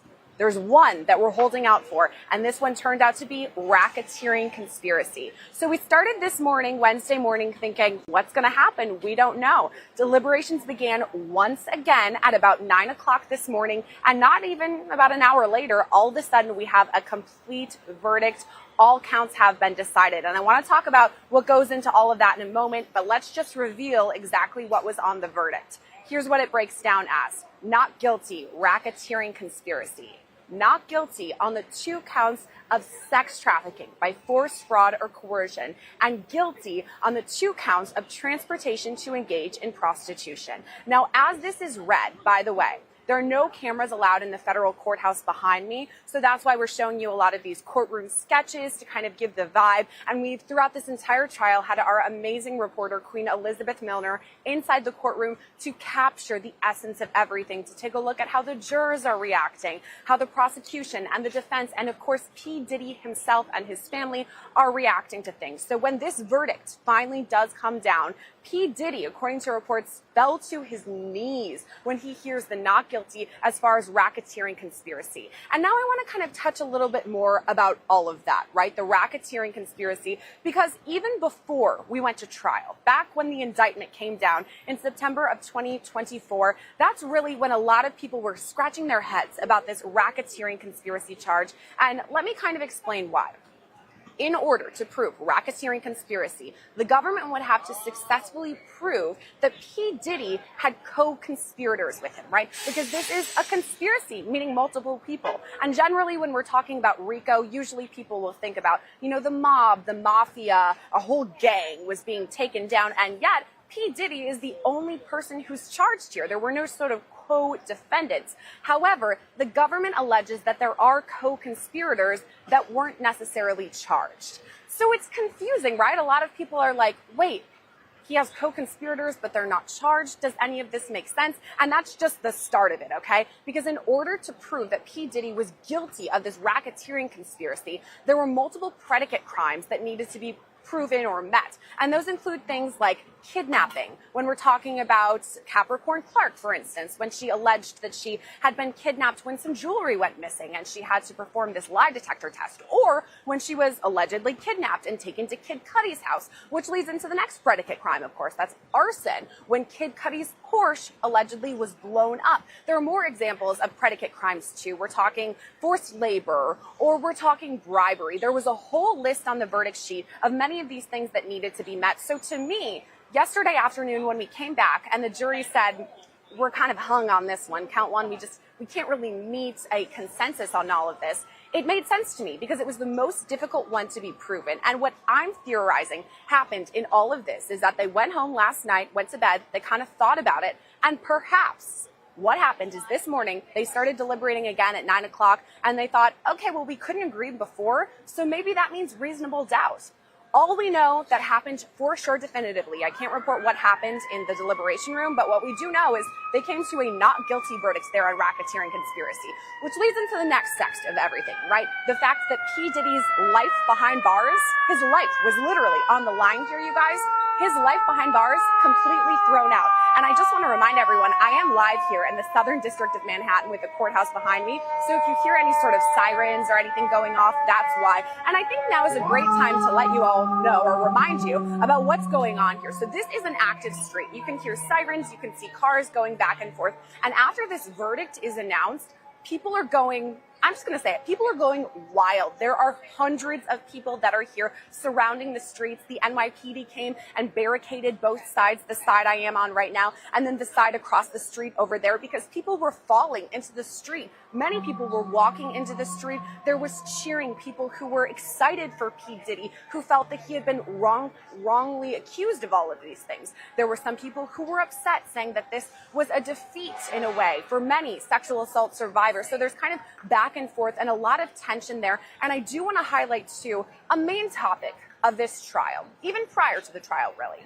ever since we heard the indictment, was the 1,000 bottles of baby oil and lube. That's what made headlines. That's what a lot of people were talking about. We all remember when Mark McGeough said, oh, hey, P. Diddy just shops at Costco. These are all probably Kirkland brand, right? He just buys in bulk. Well, it turns out Costco says, first of all, they don't sell those. It wasn't Kirkland brand. It sounds like P. Diddy was a brand loyal kind of a guy, and he had Astroglide and Johnson & Johnson as far as his products go.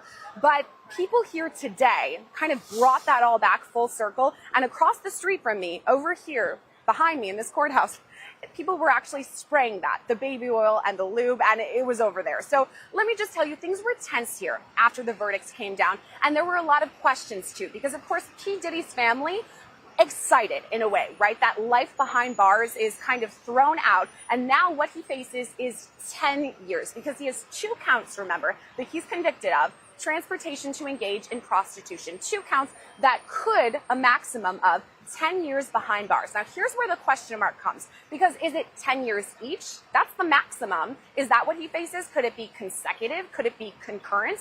There are a lot of question marks about all of that, and I'm sure we're going to break it down here on Law and Crime as the days go on. I'm going to break it down, I'm sure, on Scandal, which is my channel, by the way. If you're liking this update or liking any sort of the Diddy coverage, make sure to subscribe to Scandal. Actually, I had a man over here earlier who was like, hey, I watched the live stream, I subscribed to Scandal, and I was like, thank you so much for watching. So it shows we have a really interactive audience here on the live stream, also here in the Southern District of New York. People everywhere kind of watching us and coming to us because we bring you the updates, and that's kind of going into the next thing I have to tell you. So of course, after this verdict comes down, I do think it was a win for P. Diddy and his defense. After all of this, they say, all right, great, racketeering is off the table. He's found not guilty of that. Now we want him released on bail. Okay, the most severe charge that we have here, the one that carries life in prison, that's gone, that's wiped away, so let our client go free. Now, of course, there's never been a true moment when we've seen the government and the defense kind of pairing hands and saying, yes, we agree on everything completely. And today, that didn't happen either. So, of course, what happens is both sides are having their disagreement, their argument, and Judge Arun Subramanian says, okay, you guys, I want you both to write letters, explain why or why not P. Diddy should be released on bail. Come back at 1 o'clock. That's when the letters will be due. Now, right now, it's about 2:33 p.m. Turns out things kind of got pushed. The 1 o'clock p.m.